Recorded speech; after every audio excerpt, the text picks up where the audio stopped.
This is Jordan Grace, and you're listening to the Social Suplex Podcast Network. BWB, this is One Nation Radio. You better get it right. Rich Latta, James Boyd came to give them life. The Blackest Wrestling Podcast has come to kick all ass and drop it 6 feet if they kicking trash. Word, let me welcome y'all to something different. And if you dig it, man, you should let some friends listen. We be getting it in, this on the regular, dude.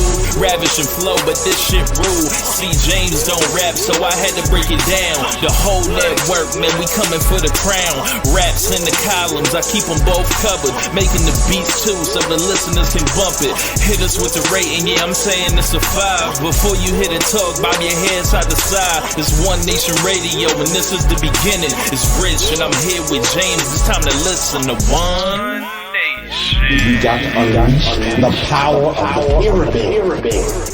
This is Mike Sempervive from WrestlingObserver.com. Check me out on Wrestling Observer Live every day. And also check out your boys, Rich and James, on One Nation Radio. This is Kenny Omega. We're listening to One Nation Radio.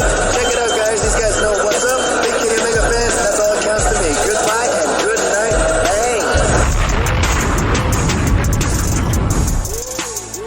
Bang. Ladies and gentlemen, welcome to this week's edition of One Nation Radio. I'm James Boyd, and here with me I have Rich Latta. What's going on, man? Nothing much, man. Got a lot to talk about today, and we got a special music segment we're going to begin this thing with, because, you know, at the heart of like One Nation Radio is music in a way. Yeah, we basically first met each other talking about rap. Yeah. Yep. So, yeah, man, it is 25 years. It will be March 9th, 2022, since Notorious B.I.G, Biggie, passed away, was murdered, killed in Los Angeles at the Peterson Automotive Museum. You know, you guys all know the story. No one ever found who did this thing. There's lots of theories. There's lots of, and of course, One Nation Radio is the place for theories, but I don't really have one on this, which is kind of a shock. But yeah, he was taken from us at 24 years old, and at that time, he was getting ready to release his second album, double disc, Life After Death. He would later drop a posthumous album in '99, Born Again, and then Biggie Duets in 2005. We can get into that, I guess, too.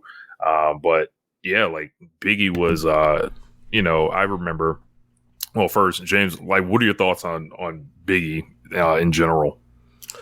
It's weird 25 years later, but at the time as a kid, I thought that he was one of the best rappers I ever heard, maybe even the best one. And then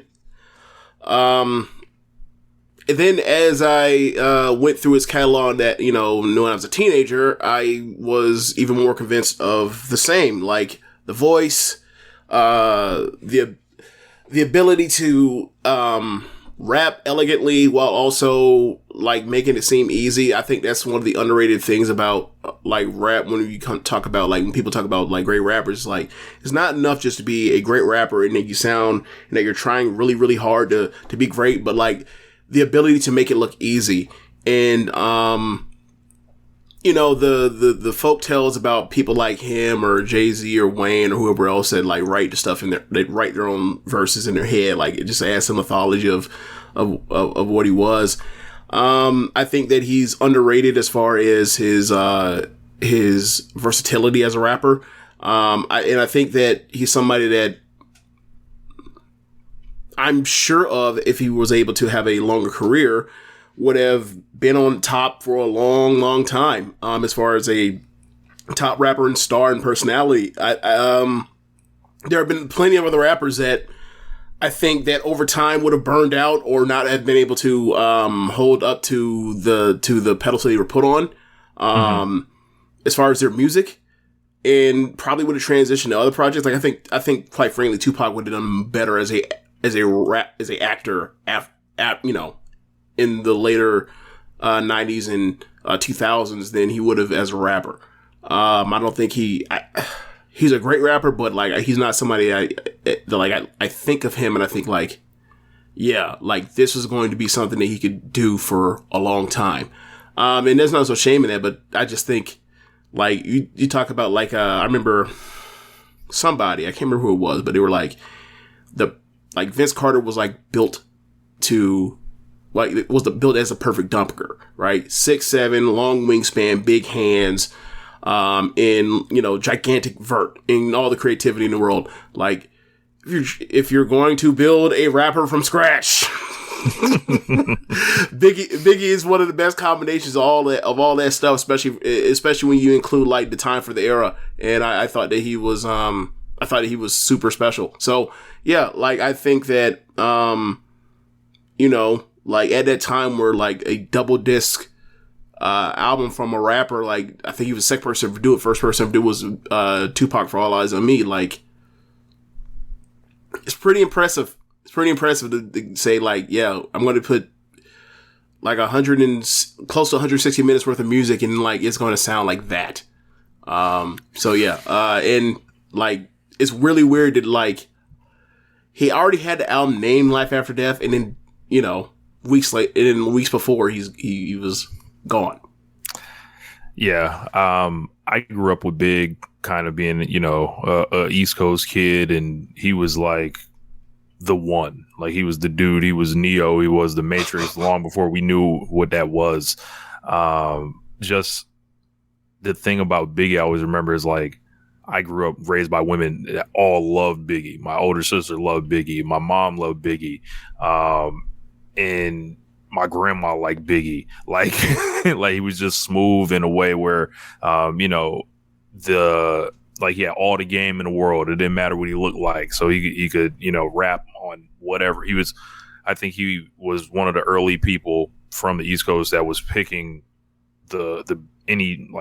picking superior production, that I feel like his, you know, and I hate to always bring up Tupac in comparison to Biggie, but that's kind of what it was. But I enjoyed the beats that Biggie rapped over a lot more. I grew to appreciate the stuff Pac was rapping over as I got older.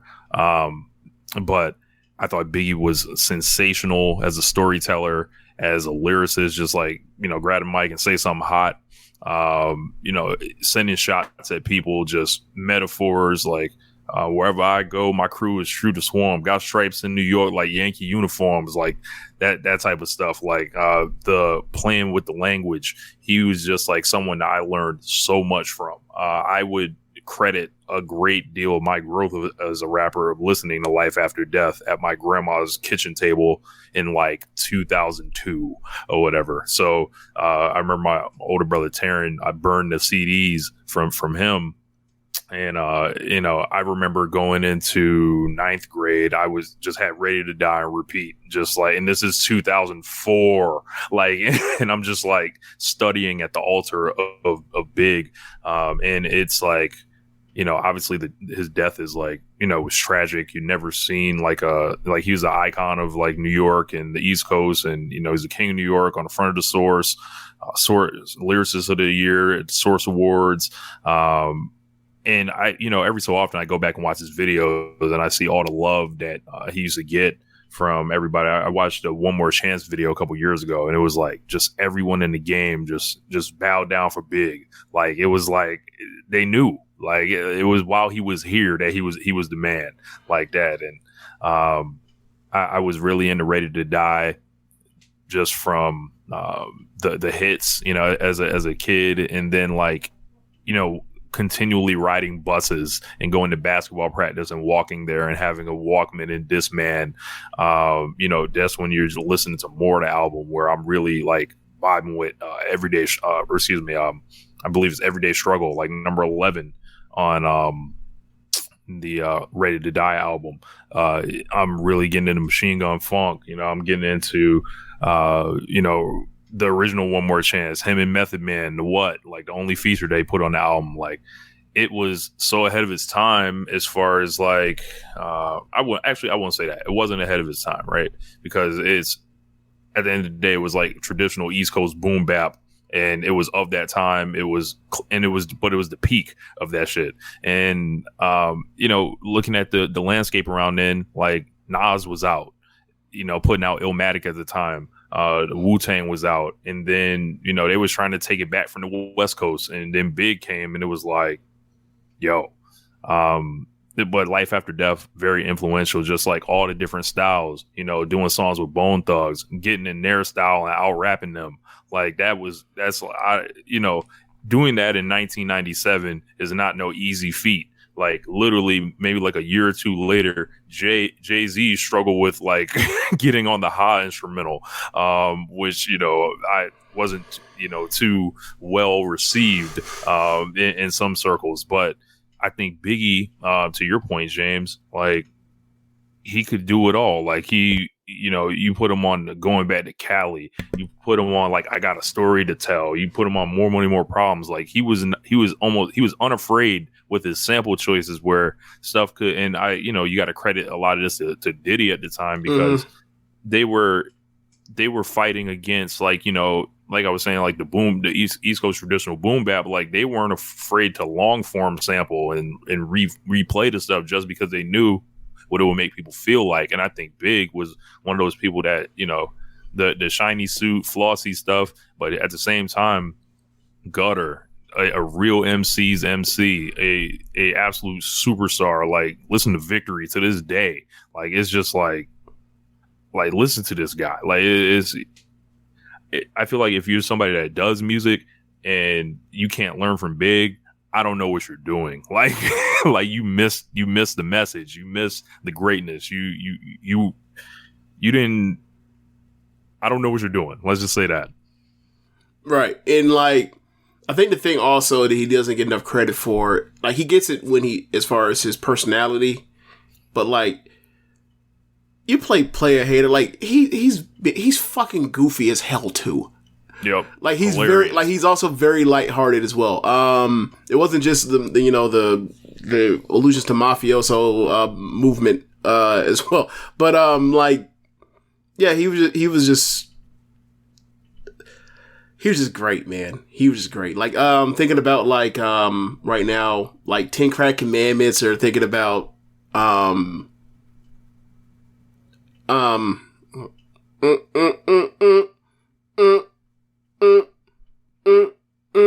Kicking the door. Yeah, Kicking the Door even 4-4. Yeah, I was like, what the fuck, I can't think of the hook. Yeah, like he's just an incredible rapper. Like there were times where just like like in context, he was a great rapper. As a ramble rapper, he might be the best ramble rapper I've ever heard. He like he was just amazing. And like the thing that made him so versatile, I think people aren't or people don't, I think, give him credit for, especially for that time, was just like, in a way, he's kind of like the first luxury rapper. Oh yeah. Like and obviously, you know, you had Big Daddy Kane talking about like, you know, really fly shit to stun on niggas in this hood, but I'm talking about like as far as like to now marble floors and mansions. Yeah, I mean, it's really juicy. Video. Like juicy. Like you go back to Juicy and point that out. But like, yeah. But then once you go to like, once he's in the fucking Hypnotized video and he's on the, and he's like, yes, right, and he's on the boat, and him and Diddy are going fucking backward or going in reverse while motherfuckers are chasing them in the bins. It's like what? Yeah, like, you brought up Juicy. Like you know, some people would say, you know, an argument for the greatest rap song of all time, that would be like Nothing But a G Thing, right? But like that'd be me. Juicy, that's my pick. Yeah, like Juicy is like way the East Coast answer to that, I feel like. And I remember knowing the words of Juicy. I remember when I was watching Making the Band and Diddy had to was making them memorize the words of Juicy and all that. I wouldn't have had to be made. It was like, oh, where are we rapping Juicy today? Okay.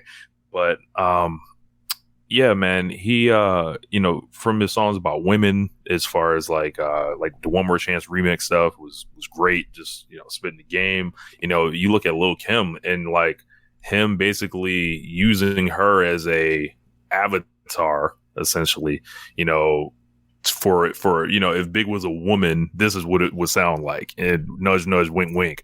So that stuff was, you know, for him, like he was making executive producer moves. Like, he was, running in circles with Jay-Z, essentially, like, propping him up, saying, yo, standing next to him, like, hey, and there's always kind of like this silent competition between them. There was smoke with him and Nas a little bit, and they sent subs at each other back and forth. That's, kicking the door. A lot of that's about Nas. There's stuff where, the Wu-Tang and wasn't necessarily rocking with Big, and they were sending shots, on Only Bill for Cuban Links at him. The entire mid-90s rap was just people throwing darts, and you just got to figure out where they going.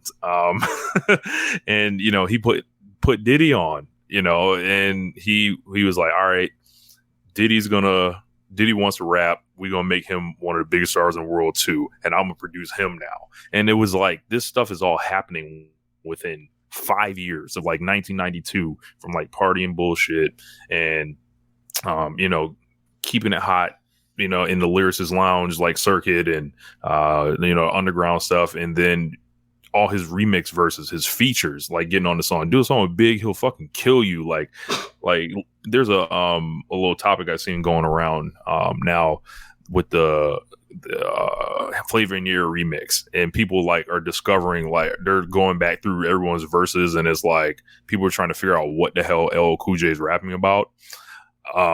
It was quite funny, but Big, of course, sets that off incredibly. You think about him rapping with Lil' Kim, like the different songs he would do with her. I think he was just so, he's the best. He is the best still to me. He's number one. Like, obviously I think Jay-Z is like greater at this point. Like, who's the greatest rapper of all time? I think it's Jay-Z, but who's the best rapper of all time? Like, for me, it's still Big. Like, and I feel like Big would have transitioned, like, if he holds on a couple more years, right? Like, you telling me like he ain't gonna know what to do with a Manny Fresh beat? I feel like Big would figure it out. If you tell me like, the Doors get knocked down, essentially like Pimp C was asking for, and if he gets some Dr. Dre beats, you think Big don't know what to do with them? I think he does. I think Big knows what to do with a Timbaland beat. I think Big knows what to do with the Neptunes. I think Big knows what to do with Kanye West. Like, it just blaze. Like, you think about all these people that would have, like, essentially everything that Jay-Z got, and it could have been Big's. Yeah, it's kind of crazy. I never really thought of it that way in like the alternate universe type of sense of like what would happen if he was around still. Like, I think just how strong his collections of music were, that like it was just a no brainer. That's what the trajectory would have been. But how he would have done it and who he would have worked with, I never thought about that. But yeah, like it. I've always the one thing I've always thought about is like, all right, if Biggie's still around, like that completely changes Jay-Z's career. He's never the top guy in rap ever. Diddy never like becomes like for like a year or two like the biggest star in rap either.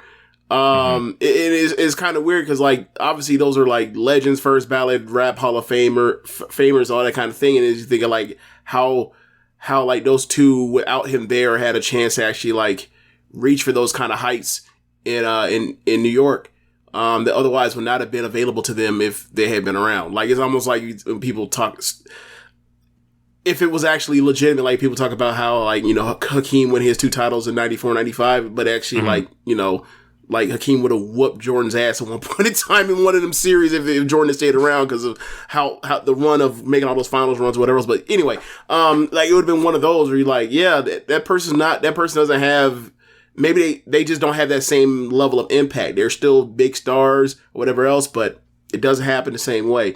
And I also think of like some relationships that end up getting screwed over or whatever else because like Diddy was like fucked over so many people too.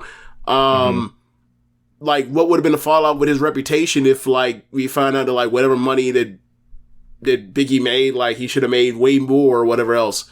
And whatever the political fallout would have been for like where does he go if he breaks up with Diddy, leaves Bad Boy, and goes somewhere else too. I'm glad you mentioned that because Jermaine Dupri was hard after Big at one point.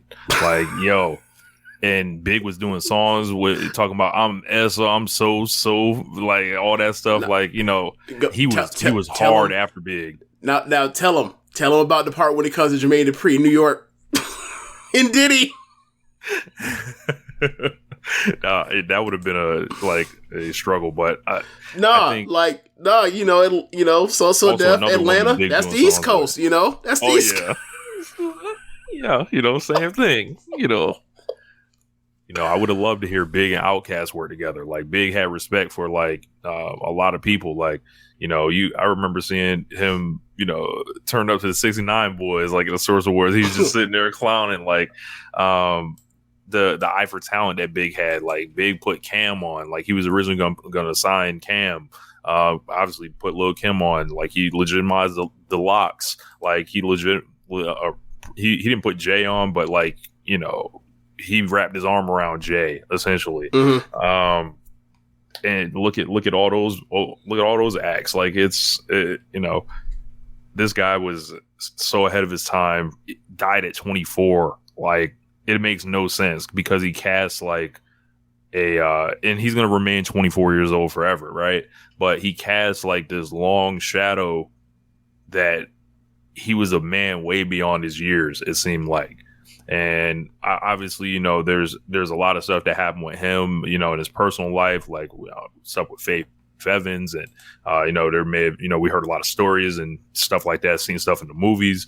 We heard Faith Evans singing her heart out about it, and there's a lot that goes into discussing Big. And I think, you know, I feel like, you know, if he was someone that was abusive towards women, that is obviously awful. And, you know, I don't want to shy away from mentioning that. And I don't really know how to transition out of that, but I feel like it's just something we have to acknowledge. Yeah. And, you know, and, you know, the stories with Kim and stuff like that as well. Charlie Baltimore, if y'all notice, Big keep bad ones, but, yeah, but just strictly on the music tip, Frank White, like they're Brooklyn, you know, shout out to Brooklyn Ike, you know, I'm sure he can give us some stories, you know, being a young guy back then, what it was like in BK. But yeah, man, like no one will ever top Big. Like, and I say that from a place of like, I don't even know if I want someone to be better than Big. Okay, so where do you want to go from here? Yeah, this weekend, or this past week, Tony Khan bought Ring of Honor Wrestling, bought the trademarks, bought the tape library, of course. That's what everyone was after. There were no wrestlers under contract, but all the assets of everything is owned by Tony Khan himself, not All Elite Wrestling, which is obviously, you know, his dad's involved in that as well. So this is like purely Tony's. And I saw it and I was shocked when I saw this, because I kind of stayed away from the rumor mill on this one, and I just kind of let everything kind of happen. Bruce, it was not revealed how much he paid for it yet. I think people have some guesses, but I'm not sure. I was shocked when I heard this, and I was shocked for a lot of reasons. One, I was happy because the tape library was not being put in WWE. It's like one less thing they can own. And I think a major attraction of the network that we thought would be, you know, the archive. But, you know, I think we can all evaluate it at this time and say they don't particularly either care about promoting it or using it in a way to where it would be exciting to make people want to watch that stuff. That a lot of that stuff is taking on a life of its own through creatives like podcasters, like just digging through the network on our own and, you know, creating content based off of that. But if we had like a company that actually kind of co-signed the content, promoted it well, and did that, there may be a different, you know, because WWE will put these reports out and it'll say stuff like, hey, the archive stuff is the least watched stuff, but it's also kind of like the least promoted stuff too. So like, you know, it goes hand in hand. I don't know a lot about everything that's going on with the deal. I think it's really cool from the tape library side. As far as the wrestling side, James, or what were your thoughts on all that stuff? When they announced it was some big surprise. I didn't know what to think. I didn't know what it was. Because when they put it, it was like it was bigger than just like they're bringing in, another wrestler. But when they said that they're bringing in that is Tony Khan outright buying Ring of Honor, for me it felt a bit flat because we had heard that once they were reformatting whatever they were doing, that they were giving people until the end of the year that were on the talent that was under contracts until the end of the year to finish out their deals. And then if they wanted to work elsewhere, they could do that right away. So, as the reformatting, seemed like they were trying to turn it into like a big weekend super indie type of thing. And cool, I'd be down for that. But once Tony Khan buys it, given that he already runs the number 2 wrestling promotion in the country, I was kind of confused as to what is his plans for this and sustainability of it. Was this just, I have it and now I'm going to use, some of the IP for AEW? Are we just going to, keep Honor Club and turn that into our streaming, service and start throwing AEW stuff on there? Instead of excitement, I had more questions. That's the way to put it. And we still don't have those answers. But the one thing I have heard is that they're planning on running them separately, and that Tony Khan plans on booking both of them. And I have more questions. Are we getting rid of? Are we still not doing a episodic show, or is it going to be an episodic show? Or I don't know. I'm trying to figure out is it super indie or is it not, or is it just a regular old wrestling promotion? What exactly, and as far as the crossing between talent, and as far as how that how that looks, and how that could work, and what can you really do with Ring of Honor in 2022? Obviously they really had a shot in 2018 and 19. They blew the fuck out of that. How ironic is this? Yeah. They could have, obviously Sinclair wasn't going to get behind it financially in the way that Tony Khan would, but all the talent and opportunity was there. They had all the things that Tony Khan is more or less in AEW have fought to get to this point. Ring of Honor already had. They already had the relationship with New Japan Pro Wrestling. Obviously, it was a slanted one. It wasn't an actual true partnership. It was a way up here, way down here type thing. It was a, we will bow down before you, like the West Side Connection. Yeah, I was going to think of LeBron and a teammate that wasn't AD or Westbrook. So it's gonna be like him and THT. That's not an even partnership, even if you sign a clutch. But so I was concerned, but I still am concerned as far as is he going to overdo it and burn himself out trying to do too much of this? Is he going to be okay trying to delegate this stuff? How much is he already delegating these things? Do they need EVPs? I'm interested to see the talent they bring in. Is it going to be a place where they're willing to try more people that AEW just quite frankly doesn't have room for at the time, and then use that as the test, as the laboratory to see if then transition people. Great idea. Almost like their Evolve for WWE relationship type of thing. I think that's a great idea, and we had talked a little bit about it. Bruce in the comments said he heard someone to talk to ROH would be AEW's developmental. He said he thought Dark and Elevation filled that role well already. I think they could use Dark and Elevation way better than they do, rather than record fluff. Yeah. And earlier on it had that, and then it defaulted because they had so many guys and they had to get all these people over to be why is this person on TV? Well, damn, they're they've won 8 of their last 6 matches. I've seen them one time the last 2 months. What are you talking about? Right. Yeah. And I think in a way someone that you're not ready to either beat a bunch, or you don't want to screw with the records, or you want to get them experience away from having to do it on Dynamite and maybe sacrifice your ratings. I feel like they should be using the like the women should be all over this for one. I feel like the young guys, like all the killers, like they should be all over this, like fighting each other, fighting, you know, whoever they can get in there. I believe Tony Khan in the press conference said he's going to be looking for, you know, wrestlers to fit both Ring of Honor and AEW, like separately. Also, you know, they're going to be having AEW guys go over there and do stuff. And it's kind of like this big match, Wild West variant of AEW. Here's a quick thought. What about if you start, you know, given a relationship that AEW already has with and had with Ring of Honor? You look at a relationship that Ring of Honor currently has or had with New Japan and a relationship that AEW has with New Japan. Like, given that both of these places need it, like, why can't they just both funnel like their Strong and Shibata guys and the Killers and, you know, whoever else, like, to Ring of Honor? Mm-hmm. Because they both need it. They both need it. Yeah, and that's like another. I know, like Impact kind of like tried to be like this neutral zone. Like they get some of that too, but there's only so much you can do. Right, like because they're not gonna have AEW do as much in Impact anymore.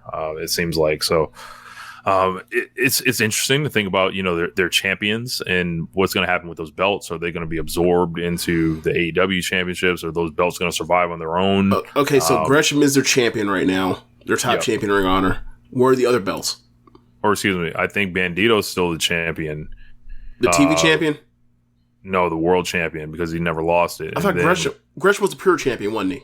Gresham lost the pure title. There's someone else that's a pure champion, but Gresham has a second version of the ROH world title, the original ROH world title. There's two belts out right now, right? And they're fighting each other at Supercard of Honor. Okay, I didn't know that. I thought okay, that makes more sense. Okay, then Deonna Purrazzo, who works for Impact, has the Women of Honor Championship. When did she get Roxy for it? Yeah, it was like Roxy's last match before she went to WWE. Okay. You know, Ring of Honor Women's World or the Women of Honor title, formerly held by Mayu Iwatani. You know, got her on tape. You know. But yeah, that's one thing. Can AEW pick up the old Ring of Honor Stardom relationship? How about that? Yeah, let's do that. And you know, think about the archival footage. I didn't get to watch a lot of the Ring of Honor stuff because all that stuff happened mostly while I was not watching the sport. I'd be very interested to see guys' formative years, and you know, if they market it in a way where it's pretty interesting, they can actually do documentaries. And I think the documentaries that AEW put together about Ring of Honor might resonate a little more personally. And you know, it's like they don't have a habit of disrespecting wrestling history, so like, you know, they've got Kenta Kobashi on tape, so that's really cool. So Kenta Kobashi stays out of the WWE network. That's, you know, let's keep that here. You know, Kobashi. Damn it. But Diego Garcia, first time viewer, he says he would use ROH as a way to adapt the people who come from Japan. For example, Konosuke Takeshita. Excuse me. Like, I don't know what he means by adapt. Like, can you elaborate in the comments for us, please? We'll get back to you whenever you do. But yeah, man, there's tons of things they can do. It's valuable IP and footage. And Honor Club, I think, you know, you heard, you know, me for weeks and months, and even at this point, years, I've been saying, like, when the fuck are they going to get on streaming or get a streaming service? Like, please take my money. Please take my money once a month, Tony Khan, in addition to whatever I give you for the pay-per-views or whatever else. So, this is a step in the right direction. Like, he's thinking bigger. He's thinking bigger, because, you know, I'm like, bro, they could have launched this shit like after the first like year, and it's never got around to it. And you look at what's going on with like WWE and their sustainability, they ain't going nowhere. Like, they need to kind of get their roots in the ground to where they can get to that situation. Like, I'm not saying do that and then take it for granted, take their foot off the gas, but I mean, as far as like try to build this thing up, like try to cash out in all the ways where like you can be resistant to whatever like WWE may throw at you over the coming years or millennia. Yeah, because we know it's going to happen in a couple years. Like, they're going to come hardcore for all the people they have under deals. Now, WWE is going to try to come with backbreaking numbers to like, and you know, Tony's going to have to outbook essentially that stuff, like, and keep young guys, you know, filling slots. And if someone's like they've been out in the sun too long, he's clearly not afraid to let someone walk. So, but I think he said Diego said sorry not to adapt, but to begin to get over with the American crowd. Gotcha. Yeah, gotcha. I think it is like you said, it is time for them to start planting those seeds to get more of that income to be able to fight that stuff off, because they're going to come after Kenny, they're going to come after MJF, they're going to come after Wardlow, they're going to come after Sammy Guevara, they're going to come after the Bucks eventually. Like, they'll come after Jericho. Like, so Wardlow. Yeah. Wardlow. Yes. A real man, you know. Like, shout out to be Wardlow. I saw some stuff this weekend, like, he's that nigga. Like, just I know what you're talking about. You're an idiot. The things men congratulate other men about is so ridiculous. You know, got it all. Got the whole world in front of him. Oh man, anything you want.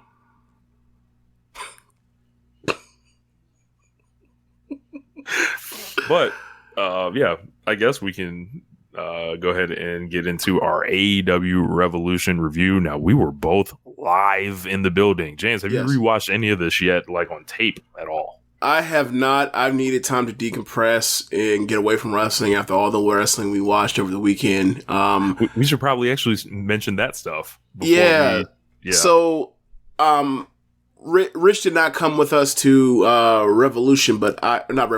Rampage in Orlando from Friday, but I did go to that. So I already have that great triple threat TNT title match at the forefront of my mind. And then I don't know what happened. I don't know what the plan was, but Saturday, in the Saturday and Sunday, or most of the day, like, you know, we're all in the same house. So naturally we start putting on these classics, these Pearl classics, and like a lot of these matches I had never seen before. And man, when you know, we cover a lot of wrestling every single week. I often lament that I feel like I don't watch enough contemporary wrestling outside of stuff we cover. And I also say, like, I feel like there's just so much good wrestling out there. Well, this was a good fucking example of how much good wrestling is out there.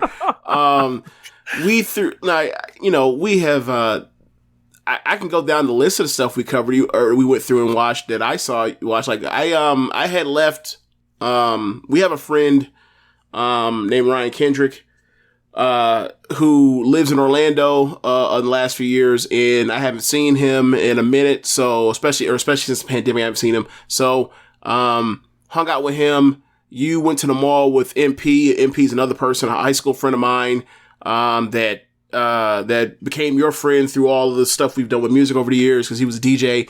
And you went to the mall with him, and then we all came back, and like at times I was at the house, at times you were at the house. But when I was gone with Kendrick and came back, you had played for the guys at the house, like Jeremy from Keepin It Strong Style and Dan Coffin and Jamie.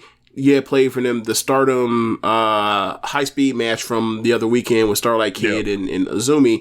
So by the time I came back, like, we had started playing, like, so besides that, I don't know what else you played. Was there anything else you played for them that I wasn't around for? We watched Swerve and Nick Wayne. I watched that match twice. Oh, you watched it twice? Okay. I watched it on the phone initially, like, Saturday night, and then, that Sunday we watched it again. Okay. All as a group. Yeah, so I watched that. That match is great. Like, I swear, fucking murdered that dude like 50 times. And it was very interesting because like the day before when you were gone, we had played the Will Ospreay Michael Oku match from like January of this year in Rev Pro. That title match, no ref stoppage match, right? And that match is awesome. I think it is a tad overstated how much people are talking about it. Like, I don't think it's the best match of the year. Like Grapple like the Grapple rating suggests. I know, like, I think that Ospreay and Okada match from January 5 in the Dome was a whole league beyond that, but it is a great match. But a lot of similarities, like a veteran star versus the young guy they're trying to make, and they just beat the piss out of them in front of their loved ones. To get over the point and make them like the biggest, underdog fight underneath, and they fight back, but ultimately at the end, they both put them away. Like, the story is a lot of the same. The Swerve and Nick Wayne match, I thought it was a really big statement for Swerve. I think this is his first like big main event match that's like made tape. Of course, there's a match with Jay White coming in a couple weeks that's going to hit strong, but this was one that kind of quickly got put in the zeitgeist. And Nick Wayne's had a lot of buzz. I had never seen Nick Wayne, but I had heard it's because of that Jamila match from last year, right? I had heard good things, and I was like, interested. And, I was talking to Swerve about Nick Wayne months ago, and he was excited to, do this. And then I didn't know it would go so well. I thought it was a really cool story that I feel like shows the value of like regional wrestling. Yes, because like you see Swerve, a legend of that area, just like in the vein of like, a couple generations before him, Bryan Danielson, then it's Swerve and Darby. And then now you see like Nick Wayne, and then the post match after, everything they did, as far as like the, all the kickouts, all the drama at the end of the match, Swerve ends up putting him away, winning. He sets the stage to eventually like put this young guy over in the future, whether it's in AEW or it's back in Defy. And it just like felt like Swerve has gone to a whole another level. Yeah. And then Nick Wayne has just loads of potential that he's like gonna fill because he already has an AEW contract, and then he's 16 he's 16 and he's the man in Defy already. Yeah. Yeah. I mean, obviously, the UK is a country. England is a country, not a region, but you could say it's the same exact stuff for the Oku and Ospreay match, whereas like, like obviously the Rev Pro champion before Ospreay was Sabre, but same thing applies. Is like you look at the guys that have been Rev Pro champion, like they and you see whether you look at any of these indie places, whether it's Progress, or a Rev Pro, or Defy, or these places that people became stars in, and they blow up and they come back and are trying to work these programs. Like, it's gonna be fun. It's gonna be fun. Now, how do you know how often Swerve's gonna go back to Defy? I have not heard. Okay. Eventually they're gonna have another match, and maybe beat them then, maybe it takes them, multiple tries, but when it does, the roof's gonna blow out that small place. Yeah. Then like some other matches, we of course watched Shibata and Ishii from the 2013 G1. I believe you guys. I watched this one with you guys. Yep. Basically, what happened was, I don't know what it was, but so I think I'd ask the question, what is Ishii's best match? Compared to, what do most people think is Ishii's best match? Because, there's so fucking many you could pick, right? So I was like, what do people think is Ishii's best match? And then somebody pulled up the Cage Match Guide, and the two that came to mind were the 2018 G1 match with Omega, and then the 2013 G1 match with Shibata. And I had never seen it. The only Shibata match I remember seeing between them was the Wrestle Kingdom match they had in Wrestle Kingdom 10. So that match is an all-time great match too. So I was like, this match was higher rated than that. Oh, Jesus Christ! All right, let's watch it. Let's watch it. And man, like I haven't watched the Wrestle Kingdom 10 match since it happened, but it's fucking awesome. They destroyed each other. And that kind of then set the agenda where it's like, we're just going to watch like these Pearl slugfests for the rest of Saturday. And then from there we went to Ishii versus Ibushi from the 2018 G1. One of my all-time favorite matches. Right. And you just like watch them punch and chop each other in the throats. Right. It's out of their minds. So like you have that level of hyper violence. And then, like I think at that point I was like, all right, I can't remember. I'm probably gonna start mixing up days at that point, but then it turned into, all right, we'll play Shingo and Ospreay from the 2019 Best Super Junior final. One of the all-time great matches. And then, gotta tell you, hadn't watched that match since the day it happened.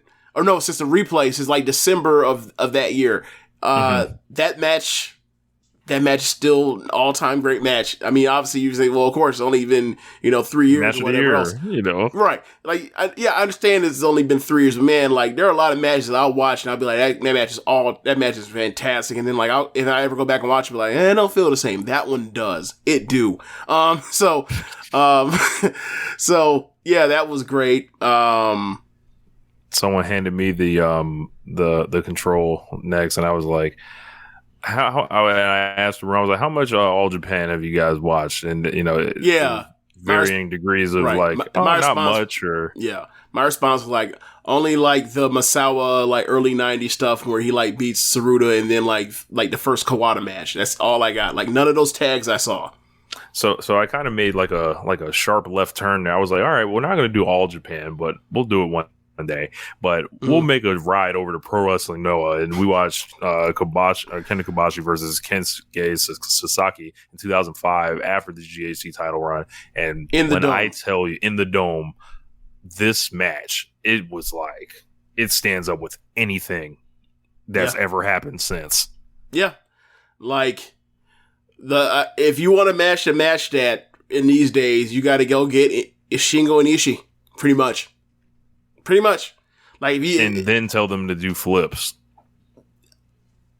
You got to tell Ishii to do flips. Yeah. Shingo will throw a flip, like Best Super Junior final, like he hit that, he hit that tope on Wall Spray. Yeah. He got caught and hung up in the barricade. Yeah. But yeah, you're absolutely right. Incredible match. All those chops for like 4 or 5 minutes in a row. For those that trying to give an example of this, for those that remember the 2000, I believe is the New Beginnings match between Hiromu and Dragon Lee. It was that except at the heavyweight level. I think Rich at that point when we were watching it, like he brought that up. So yeah, like it was one of those. Except like it's these two gigantic men. Just tough, raw energy. Just destroying each other, slapping the sweat off of each other. It was an incredible match. Dropping each other under dome pieces, doing suplex off the apron to the floor. What a time to be alive in 2005. just like I couldn't wish I was there. Like I was in high school at a point in time. Like by the time I was probably a high school junior, like I wasn't watching wrestling. It was the first thing in my mind. But if I had saw that, I would have been back. Come back. He's like, what the fuck is Kensuke Sasaki? Never heard of him. Come out. Why is he looks strong as hell. What's he finna do? Oh, they chopping for like 10 more minutes. I've just been marveling at that match. Like I would have all the WWE stuff or WF stuff I saw and thought was the greatest matches of all time. I'd have told that shit to pack it up. All of it. But yeah, it was an incredible match, incredible war between two big, sweaty, meaty men, and like this is like let Big E see that. We got to get that to Big E to let him see if he hasn't already seen it. Yeah, that'd be nice. Then I think we would jump to Modern Noah, if I'm not mistaken. Yeah. So, I had ranted and raved to y'all, the first week of the year about the last two matches from Noah's Budokan Hall show from 1-1. And, last week you heard me bitch and moan about what happened with, their top titles and, like the olds on top stuff going on over there, the political, maneuverings going on with their, to like stymie off their more, their younger core of guys at the top. And, Jeremy and, Jamie and Dan hadn't really seen much of no outside of stuff he's seen me talk up. And granted, like, I'm not a person that's watched much of it either, but the stuff I've seen is fantastic. So, you had already seen one or two of those matches already. So, I saw them both. Oh, you saw them both. So, like, run it back. Let's go watch this stuff. And they're in Budokan Hall, filling up the arena in this clap crowd with the strikes and thuds of chops and kicks to the chest and head and just incredible wrestling. Like, I just to see the semifinal match again is like that was basically like a New Japan title match, main event style match where they ended with a KO ending by Kino, and it was fun to rewatch. It was like, no, I'm not tripping. The match was every good as I thought when I was like tired as hell and still thought it was awesome. And then the main event where it's Go and Katsuhiko Nakajima in that video package, and like us making the jokes about Nakajima translating that shit. Yeah, the smile, that's the evil smile he gives. It was like he has fucked your wife, and you just don't, and he hit it first. He hit it first. Sorry, he knows, but you don't. Right. Like, and like that evil smile and his walkout music, and the the jack covered his face, and he was like just like a.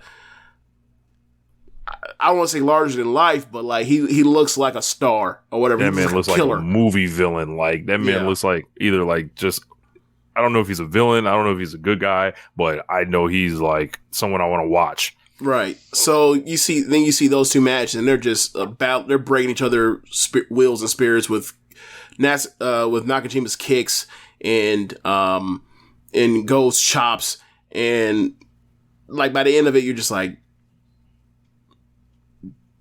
look at these guys. Awesome matches and incredible. They've been moved off to the side. Everybody was there that hadn't seen these guys before. They were all impressed by them. We all made our jokes about the night about talking all the stuff that Josh Smith from Keepin It Strong Style, who is inspiring wrestling training, like all the stuff he says that he would and would not do. And like the high bar he is setting himself up to be a very good wrestler in this era when he's taking all this stuff off the table. But the one thing that I found the funniest part about talking about Josh at this particular weekend was that like they talk about like Kaito Kiyomiya and Master Wato being like being cut from a similar cloth as wrestlers. Nope. Absolutely the fuck not. Like it wasn't just me that was saying he was crazy. Now it's everyone. You're wrong, Josh.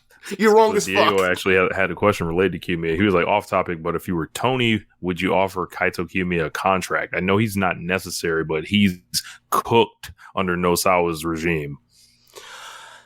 He's cooked, but I mean, look, if it were up to me, if I had to say so in it, I am finding back channels to get Nakajima and Kino and Kiyomiya, Mass Exodus, and Go and Kitamiya too, and I mean, maybe even Inamura. Bring Yoshiki ass down too. Bring a second barrel chest dude out there, and get them the hell away from that, because that's nothing but a mess. Like it's nothing but a mess. Like, is it going to happen? No. Is something I would like, and would it be something that would be an instant like boost of a shot of adrenaline to New Japan and urgency? Absolutely. So yeah, I don't know if Tony would do that. Because like I feel like Noah's on its own island. Like I don't know. Like it just doesn't strike me that they're like an American company would come in and try to poach their guys. Right. And at least like with the Takeshita stuff, it made some sense because of at the time Omega had just went into did the Peter Pan show. So, obviously he's a former DDT guy. It made some sense that he did reach reach to Takeshita and bring him over for the darks or whatever else. But as far as as bringing in someone from Noah, there's really not much of a connection between any of the wrestlers aside from maybe Bobby Fish. I think Bobby Fish did Noah. But Bobby Fish ain't in the position to be hey, how about you go? Ryan Danielson also did Noah back in the day, but that was a long time ago. Yeah, that was the era when it's him and Kenta and Marufuji are the guy are similar ages. Mm-hmm. Yeah, so but Kenta's already been over here through New Japan. I think New Japan should be trying to sniff around, and I know people don't like people leaving and stuff like that, but we've seen people leave companies before en masse. Yeah. So was there anything else that you guys watched? I think that was the last thing I saw before I headed off to sound check. I think that was it. But it was just it was watching a lot of great wrestling and all-time great matches and these physical wars that halfway through watching I was like, yo, this was a terrible mistake. We're about to go. We're watching some of the greatest matches of all time in a marathon reel, and then we're about to go watch a contemporary pay-per-view in America where they're not going to hit nearly as hard, and we're not going to be watching it up close. We're going to be watching it from the 100 section. So we're not going to be able to see and feel and experience that kind of brutality. And even if we are, a lot of these matches could be flips and stuff and spectacular car crashes with ladder matches. This was probably a mistake. And man, the matches that were great, I still were able to feel as great. I feel there are two matches I need to go back and watch to give its proper due because I just wasn't feeling it. But I guess we can just go through it and get into it. AEW Revolution. Initial thoughts, Rich. All-time great show again from AEW. 7 matches in the notebook for me. I don't I think there's one big peak match, which for me is the trios match, and there was just tons of good stuff everywhere essentially. And I thought everything except the women's matches were on that very competitive level, of talking about match of the night. I thought the crowd was insane being there in person. The pre-show, this is the best pre-show they've ever done in company history. They had the best pre-show match in company history with the House of Black against Death Triangle plus Eric Redbeard. Would the other match should be able competition be Riho versus Serena Deeb? Yeah, that would be number 2. Okay. And I actually was fortunate to attend both. So, but the AEW crowd being in it was a little bit under Double or Nothing, as far as the energy that was in the crowd, but it was it was hot. It was wild.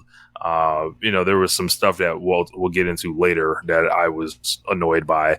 That main with event. The crowd. Jesus Christ. Yeah, in the main event. And it was I don't know, I was the 2 Adam stuff it didn't bother me at first, and then it just went on too long. But it was the other stuff, the Hangman, we'll get into it later. But overall, though, I thought it was an excellent show. I had a ton of fun, and it was another example of AEW being on fire on pay-per-view right now. Okay, so for me, I thought this was a great show. This is at worst the second best show I've ever seen live in person. So there's that, right? So I think it's one of the greatest shows on American soil. So I mean I could go deeper, but I think it's best that I said that, and then we can move on going match by match. Yeah, man. So Jericho and Eddie Kingston in the opener, man. Now I don't have my Zoom function on this thing today. However, never, ever count out Chris Jericho. I was screaming at the top of my lungs while I was like, he's 51, he's 36, but he's 51. Him and Kingston was incredible. It was like Eddie Kingston was watching those matches with us too, because the bell rang, immediately Jericho's getting dropped on his head.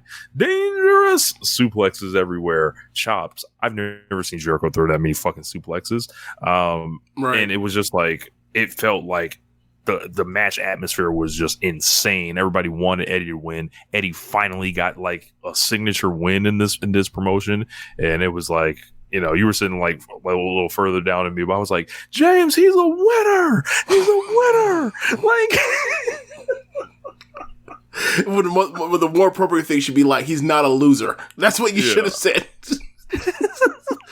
But it was his first, big win. Jericho doing more business here and putting people over, making stars, bringing people to the level. I loved it. I went 4.25 on it, and I thought it was great. Insanely hot match. Eddie Kingston is building up quite a pay-per-view resume for himself as well, quietly in this company. I hadn't really thought about it, but yeah, you're right. I thought it was a great match. And the thing that I liked most about it is when we talked about it on the preview. What is Jericho going to do? Is Jericho going to try to have a technical wrestling match with Eddie Kingston, or is he going to try to go out there? Is he going to basically be Painmaker in New Japan Jericho and have a brawl? And he chose the right path. So, thank you. Like, there are a lot of wrestlers with his level of clout and his level of success over the last 30 years that would say, I'm going to do the match that I'm going to do. I don't give a damn. I'm sorry, Goldberg. You're going to have to go over 12 minutes. You're going to have to learn technical wrestling. So Jericho has never been that, and there's another example of his malleability as a wrestler. You like that? You like the LSD word? I barely know how to spell it. I pulled that shit out. I pulled that shit from memory from high school, like just now. But anyway, so yeah, malleability. So anyway, he's just it just shows that like.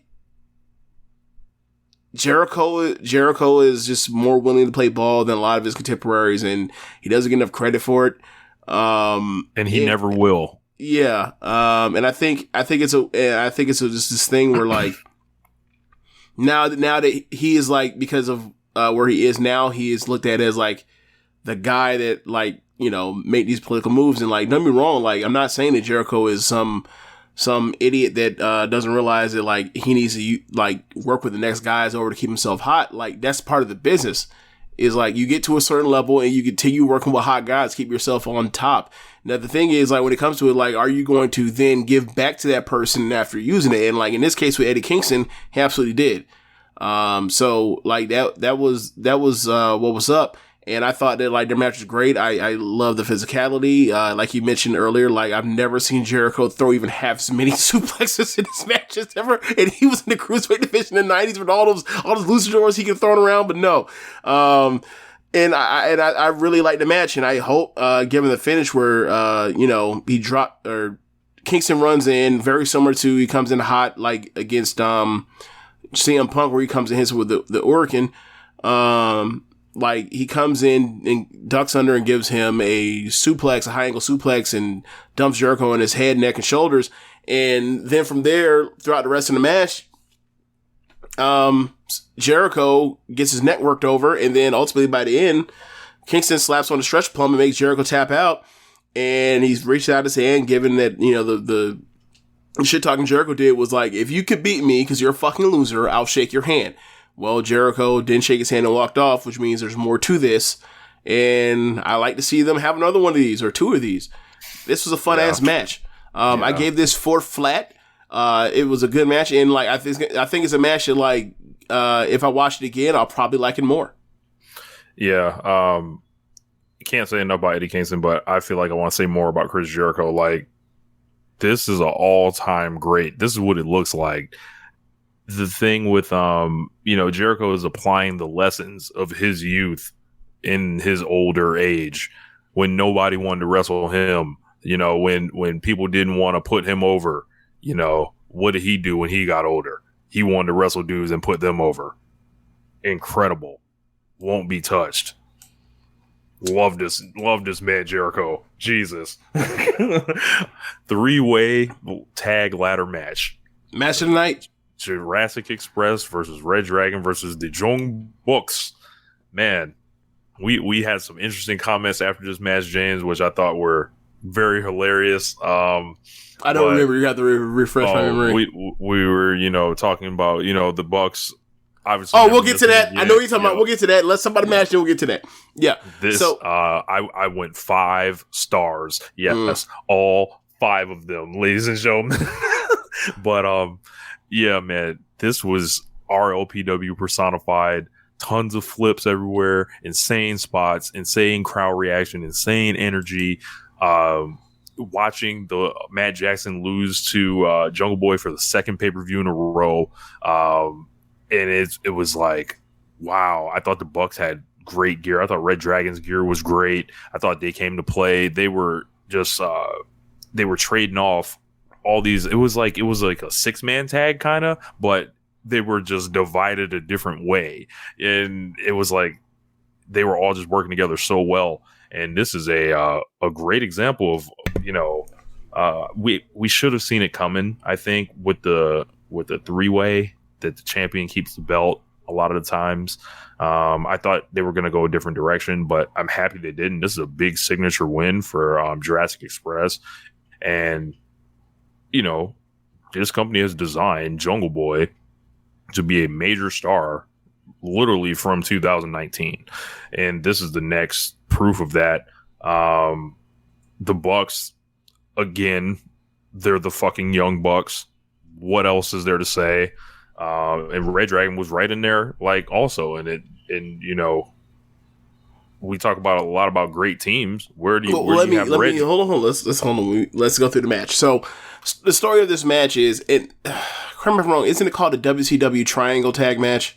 Yes. Okay, so we go into the match, and I was under the impression it was going to be a triple threat tag match with 3 people in the ring. It turns out to be the old school WCW triangle tag match, to where you have each tag team is in their 3 corners, and only 2 people are allowed in the ring at any point in time. And at some point, the third team is going to have to find a way to get tagged in, or given desperation of not wanting to get their ass whooped, or somebody will tag out to the third team, and it's down to one fall. So the way this, like Rich mentioned about it being like a handicap match, the way it turned out was because on opposite corners you had the Young Bucks and you had Red Dragon, and in the neutral corner, more or less, you had the champions, and they basically worked it almost like a 4-on-2 handicap match, with the lone little distinct difference being that, like, Kyle O'Reilly, or the Red Dragon in particular, Kyle O'Reilly, is a fuck nigga that is ready to stab the Young Bucks in the back at any given moment, and it was fantastic. And it led to, at times, where the heels basically couldn't get on the same page, or malfunction at the junctions, or they were breaking up pins, and it gave the babyfaces time to buy time in recuperate and tagging it out. And that was the story of the match. And ultimately, at the end, Nick Jackson ends up getting thoracic expressed and pinned by Jungle Boy. But or Matt got caught on the island. My bad, Matt. And this match is great. This is a match that I had on the borderline between 4.5 and 4 3/4, and I'm almost guaranteed, like, if I watched it live, or if I watched the TV copy, I'm giving it that 4 3/4. And I love the match. It was my match tonight for me. I thought it was a great match. I'm watching, I'm like, what the fuck can top this tonight? Yeah, the answer was nothing, but you get my point. Like, it's like, yo, this is one of the better matches you're going to see. This is one of the very best matches you're going to see all year. Yeah, Jungle Boy was on some human highlight reel shit. Usually I save that for Sammy Guevara, but he was just like doing like stuff out of the corner where like he was doing nifty stuff added on in addition to stuff he normally does, was already great. Yeah. And I was the hot tags for Luchasaurus were also phenomenal, and in a way it made me feel like, in a way, that it felt like he kind of got lost, not lost, but like kind of took a back seat to Jungle Boy getting him over, where like he's had a couple of those hot tags in his match, and it was like the Luchasaurus chants started ringing off in the way they did like in 2019. Mm-hmm. And, you know, I was having fun. I was like, fuck him up, Matt Jackson. Like, you know, he was in there with Kyle O'Reilly, you know. But so, I loved it. So, so that's where I want to get to it. Nick had his great little hot, or not, he had his great hot tag in the middle of the match, but I thought that like the connective tissue throughout this whole entire thing, or the straw that mix that stirred the drink the whole entire time was shithead Kyle O'Reilly is back, and he and it's as if he never left. He's still fucking awesome. He's one of my favorite tag wrestlers of all time, and he went out there and he got involved and mixed it up and stirred shit and was a jackass the whole time. Like my favorite spot of the night probably was Nick Jackson. O'Reilly has somebody by a corner in a standing guillotine, and then Jungle Boy gets on that corner, goes to the top rope, and hits a shooting star splash onto O'Reilly. I was like, because you know O'Reilly, he does this stuff where like he don't care if he gets hurt, he's out of his mind. And there's another one where it's like, you could end up in a bad way. Don't matter. Do it, bro. Like, I love him. I'm glad he's in AEW and he's gonna like continue having these when he gets gets spotlight matches whenever he can, because he's awesome. Like everybody was awesome in this match, period. Even Bobby Fish. Everyone was awesome. 6 awesome wrestlers going out there and had some awesome match. Tons of creativity, storytelling, beats throughout. It's what you want out of wrestling. I'm sorry if they throw 25 super kicks. It was fucking awesome. Who cares? Yeah. So like we were talking after the match and it was all hitting us at once. So I have said this to you before, when we talk about like when the eventual quarterly discussion of the Young Bucks or the Uso discussion comes up, the rhetoric behind that comes up. I'm like, not only are y'all disrespecting the Young Bucks when y'all, I feel you're disrespecting the Young Bucks when y'all say this, right? Like, they're not my cup of tea, right? But eventually you can't ignore like the level of matches they have on a consistent basis compared to the other one, just because you like them more, right? Like, I like the structure of Usos matches traditionally on every, if you ask me what I want more of a diet of, I want my tag matches to look more like Uso matches. I want my tag matches to look more like Undisputed Era matches. That doesn't mean that just isn't that's my taste, that they have more great matches more often than the Young Bucks do. Y'all gotta stop this. So, when we talk about like this, it comes down to, all right, like, y'all gotta stop this when it comes to talking about the Usos and prop them up as this being this pro WWE thing compared to the indie / or AEW thing of the Young Bucks. Cause it's like, all right, pull up your batch guide, go to whatever place you want to see, use as a resource, and find Usos matches and find a number of matches that are a certain level. Now pull up these teams, pull up the Young Bucks, pull up the Lucha Bros, pull up Kyle O'Reilly in any replacement level wrestler in a tag match, and Kyle O'Reilly in anyone is better than the Usos in a wrestling match. Sorry, it is what it is. The Lucha Bros, we've already discussed this. They're the second best tag team I think I've ever seen. With my eyes in the last decade. The Young Bucks are the Young Bucks. Sorry, like this isn't a conversation worth having. Like, if we're be honest with you, like if you had my choice between before they broke them over the last 2 years, the Usos or Momo and Azumi, I'd have taken Momo and Azumi 10 times out of 10. They had better matches than them in the last 2 tag leagues in Stardom than the Usos have had in the last 2 years. Not even close. So it is what it is. I'm not even going to talk about like, you know, Julia and Shuri like finishing in front of them in the Observer best tag team award last year. I'm not even going to talk about that. Even with Julia missing like the last 3 months of the year. like with that handicap, they were still got voted over them. I'm not gonna talk about it. They're a great tag team. Let's not prop them up artificially to do your you know, identity politics with your pro wrestling. Fuck out of here. Yeah. You know, people always would ask, you know, Rich, what would you do if like the Usos started having better matches than the Young Bucks? Well, I guess we'll never know. You stupid. Like, the Usos had some great matches, right? Like, I want to say last night, actually, there was a great, there was a great, triple threat tag match, on Raw between, RK Bro and, whatever the Alpha, I can't remember what they're calling, Otis and Alpha Academy, and Kevin Owens and Seth Rollins.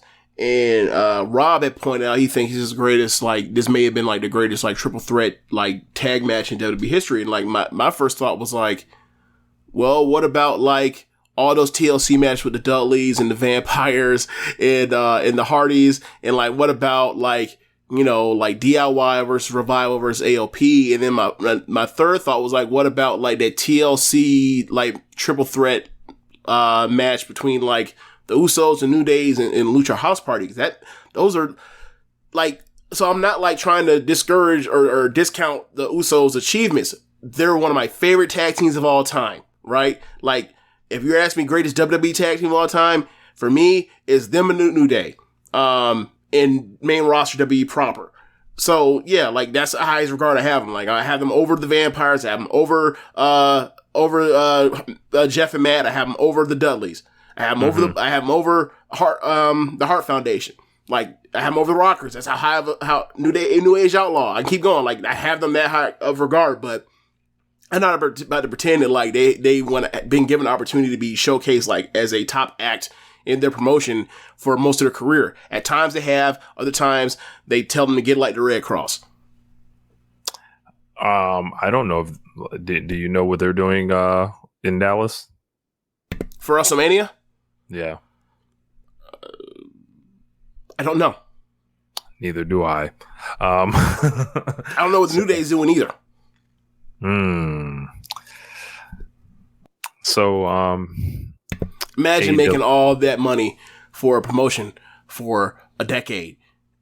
Or a decade, basically. Like, the Usos been around for a decade. The New Day's been around since 2014. Right. Ain't got nothing for the biggest show of the year, bosses. Sorry. Speaking about making money for a decade, someone that's going to make money for a decade from now, Wardlow. The face of the Revolution ladder match. We had Wardlow defeating Christian Cage, Keith Lee, Orange Cassidy, Powerhouse Hobbs, and Ricky Starks. Now, when we saw this match on paper, we didn't see really any obvious high flyers, like maybe aside from Keith Lee, but we saw big guys, we saw smart guys, and I felt like we got a combo of the big guys and the smart guys in one of the more creative multi-man ladder matches I've ever seen. Just totally unique spots, splitting a ladder in half to like use it. The joint where Orange Cassidy is like in between them and you think he's screwing around, but all of a sudden he flips up on the joint and then the whole crowd pops. Yes, whole crowd pops because they're like, oh my God, like, is he going to win? And then Ricky Starks taking the big power bomb, like, on the neck, the surgically repaired neck. And, he's good. So we don't have to, worry about him. But, this was about the war dog. Like we saw the face offs with him and Keith Lee. The crowd was into it. The crowd was into him and Hobbs. But this was like, this day has been coming for a long time.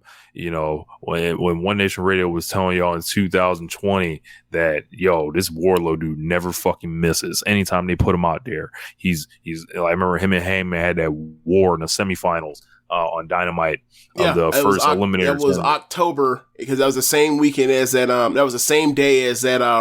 The first Rhea and Raquel match, and they like quite similar. Hoss's knocking slob. Yeah, that, and whenever that match happens, as the next time they do it, those two guys are going to come into it. It's going to be big time. I'm a huge fan of Wardlow, and I think he's got the world at his feet. Like, fucking this up would be damn near impossible at this point. He wins, obviously, gets the Sonic ring, and I don't know what to say. Like, I gave the match I want to say I gave the match a 4. And it was just like, I thought it was like, a cool match, like just lots of good stuff around. Keith Lee looked good. Hobbs, like, was in there taking big bumps off the ladder. I didn't expect that of him. Christian was staying away from every goddamn body, which was funny. But yeah, I thought it was another good match. I thought it was a great match. I think I liked this match more than you. I had it in the mid 4s, mid 5s. I don't even do that. So I had it in the mid 4s. I thought that like the creativity level, given maybe I'm ready to vacuum, given that like I knew there were gonna be much flying in it, so it's gonna come down to creativity and the Hawks of slapping meat. And I thought it did all of that. It did it very well. It made Keith Lee losing not look like a bad thing while showcasing him as a world beater. I mean, James, Yes. I hate to interrupt you. Well, we got breaking news. We have a new NXT champion. Who did Braun Breaker defend the title against? Not Dolph Ziggler. Dolph Ziggler is the new NXT champion. If y'all didn't think it was over already, it's caskets. You know what? This is for Dave Finishell. We'll clip this. Yeah, please do. For weeks and weeks, he has suggested to us, or maybe I'm taking this personally, it felt like he was suggesting to me to get back on the NXT train and watch it, and it's actually a very good show now at this point. Even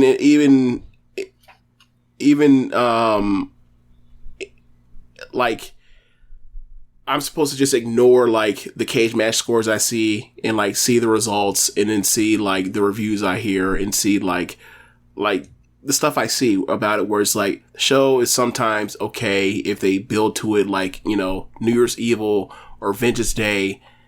They can have a good show. Most weeks it's not a good show. And I'm supposed to take time from like all the other like really good wrestling that like I can't get to and wish I could. I haven't watched Ceiling at all this year. I have the stuff sent on my hard drive from the first 2 shows of the year so far. He expects me to say, I'm James, don't watch Arisa Nakajima. don't watch Asuka Vinny. Watch this. Where like you're lucky if you get one good match on a show. We gotta stop the traffic, make people get out the way, because we may see this 3.75 star match out of a 2-hour show. Yeah. So of mostly crummy wrestling. So for me, this is more proof. Whereas like Finishell, you have tried to convince me to get on this. I'm about to tell you, bro. No. I have never just outright just said I'm not doing it. I've just taken it and humored him. But now the answer is no. I'm not doing it. I left last summer. I see no reason to go back outside of maybe one match or here or there. But like as far as just sit down for a 2-hour, with commercial breaks, like an hour and 20 minutes worth of watching, absolutely not. Absolutely not. We got to throw up the X for the NXT brand at this point, man. Yeah. Them boys critically injured. New Japan Good Cup God. is going on. Like Shingo and Ishii, nah, James. Watch Okada and Desperado. No, James. I need you to watch Tony D'Angelo in an Ambrose Asylum match versus Pete Dunne. As Pete Dunne wastes away his considerable talents in a fucking LA Fitness as one of the best wrestlers in the world. Not the way. No. Anyway, back to the good wrestling. So yeah, Wardlow wins. Very happy for that. Given what happens later tonight, it makes all sense in the world. It ties together all the stuff that they have done that kind of like checked me out on CM Punk and MJF. But I thought that they did a good job with the three big men. I thought that they touched on the appropriate storyline beats of how are we going to make Keith look special while still losing. They accomplished that. I don't know if Orange Cassidy is okay, but because when he yeeted Orange Cassidy, it looked like they may have gotten a hand on him. They couldn't catch nothing. One that they weren't trying to catch him, it was that they couldn't because they keep fleeing Orange Cassidy. They decided I'm gonna jump real high, I'm gonna throw real far, and splat. So hopefully Orange Cassidy's okay. Ricky Starks, when he took the power bomb on the ladder bridge, my initial thoughts as was happening was like, oh, this is going to end up like the Dean Ambrose Brody Lee thing from WrestleMania 31, where he power bombs him, he's going to basically land on his head and neck, and like if it breaks in the middle, he's just basically landing on his head and neck. And this dude that broke his neck last year, lucky he didn't break, but he did land on his neck. And I was concerned about that. Apparently, he's not in that bad of a shape, so that's good that he didn't die. But yeah, this is a very fun match. I really enjoyed it. I did enjoy the race to the top between Hobbs and Starks in the match. I really enjoyed this match. I really did. I am really considering going back and rewatch this whole entire 4-hour show from get the tape perspective compared to live, because there were things in the special, we'll get to it later, like there are things that kind of like from watching from where we were sitting, I was confused. It was tough to see, and the lighting was everything was real bright from that angle. So up next we had a singles match for the TBS Championship. Jade Cargill successfully defends the belt against Ty Conti, and I thought this one was better than people would have expected. I'm gonna give this the Gentlewoman's 3 on this, and I thought that Jade further cements her star aura. They bring the guitar player out for her. She gives him the head nod. She comes to the ring dressed like Jade from Mortal Kombat. It starts with the kiss of death, which was promptly memed up. She's figuring it out very well. I think Ty Conti did a good job, like hitting her back hard, making her kind of go through something.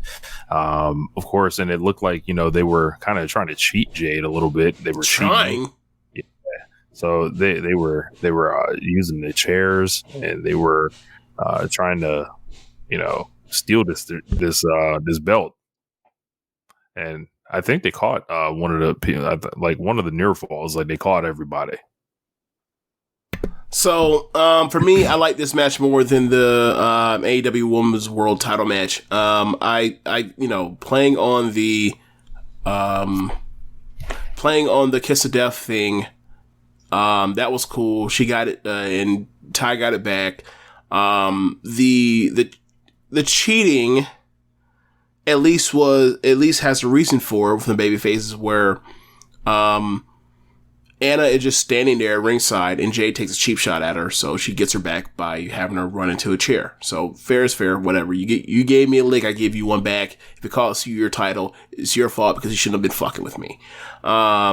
So I'm okay with that. But yeah, like you said, this match was about as good as you could expect it to be, given her those two level of experience and given that spot and what they had to follow. Like they had to follow a slugfest with two of the biggest stars in the company. They had to then one of the best matches of the year so far in a 6-person spot fest, and then a fucking ladder match where people are crashing and burning and skimming the cat off ladder bridges, and people getting powerbombed through bridges. So yes, like it was a hard act to follow, and I thought they did us a serviceable job. Yeah, man. We have up next the dog collar match, CM Punk and MJF. And one day later, everyone is just stuck talking about CM Punk's entrance. This has been a controversy all day with like the people that are making up. Like I think Jesse from let me get his last name so I make sure I credit him properly. He did an entire thread on this thing here where it's just like the CM Punk music discourse has been a whole thing that's just dominated the day. I don't know what's going on. I have no idea what you're talking about. So there was someone that it was basically one of those things like, hey, what is this music? Casual fans don't understand this. And it was like a whole thing. Jesse Collins, he's like, there was a class of people who only really know, and also some folks from Fightful were saying this. So this is a guy named Jimmy Van, I believe, hosts a thing on Fightful. And he said the CM Punk ROH entrance at Revolution is getting a polarizing reaction, in my opinion. If not for Excalibur's explanation, I wouldn't have known since I wasn't an ROH fan back then. This is something Tony Khan still needs to realize. Not everyone gets the indie references. The issue was, you said, if not for Excalibur's explanation. That's literally what happened, buddy. Right. That's what I was getting at. Because like I saw a video of it on AEW's Twitter as I was leaving, as I got home, or I got back to the Airbnb after the show, and I heard the commentary of the entrance, and I remember him saying that like this is a callback to Ring of Honor CM Punk. Then he comes out with the gear that CM Punk used to wear, with the basketball shorts and the jacket. And this is something we talked about in our group chats maybe like a week or so ago, and it was like, imagine if CM Punk comes out in basketball shorts, like, and stuff like that. So, yeah, but that's just a us thing. But like, let's take it to like what you don't know or what you're expected to know or whatever else. Like, the whole entire program has been built around, or not all of it, an aspect of it. A big one was CM Punk, or MJF thinking CM Punk is being soft, Cena-like master of ceremonies, and not like a person with any kind of edge, just a white meat babyface, if you will. So he comes out as a voice of the voiceless, with his old heart back to the gear that made MJF a fan in the first place. Like, it's very similar to like when Kingston says to Jericho, I don't want this guy that we've been getting with the fucking mimosa shit, and like I want the guy that like got respect to Tenryu, right? Like, right. The same thing, and then all of a sudden Jericho starts throwing suplexes, right? Like, he comes back looking like the guy that Punk like fell in love with wrestling through. That is the story. So once MJ, or once like you said, once Excalibur says that on the commentary, the end. You just weren't paying attention. And I think like it's just pure bad faith. It's pure. I can appreciate it, and flat I'm just gonna say fuck it. Like, I love that there's a company that is catering to us or whatever. Like, it doesn't have to be quote unquote for everybody or whatever. It's, if you get it, you better speed up because they don't slow down. Like get it like the Red Cross. Like, how long you been, y'all making up these people that apparently have never watched professional wrestling before, that somehow ordered the AEW pay-per-view, would be confused about this. Stop this. This is cap. This is a bunch of just like dumb shit. It's really become way bigger than I understand. I understand the wanting to be in on the joke or the thing, but Excalibur put you in on it. If you didn't hear him or listen to him, oh fucking well, that's your fault.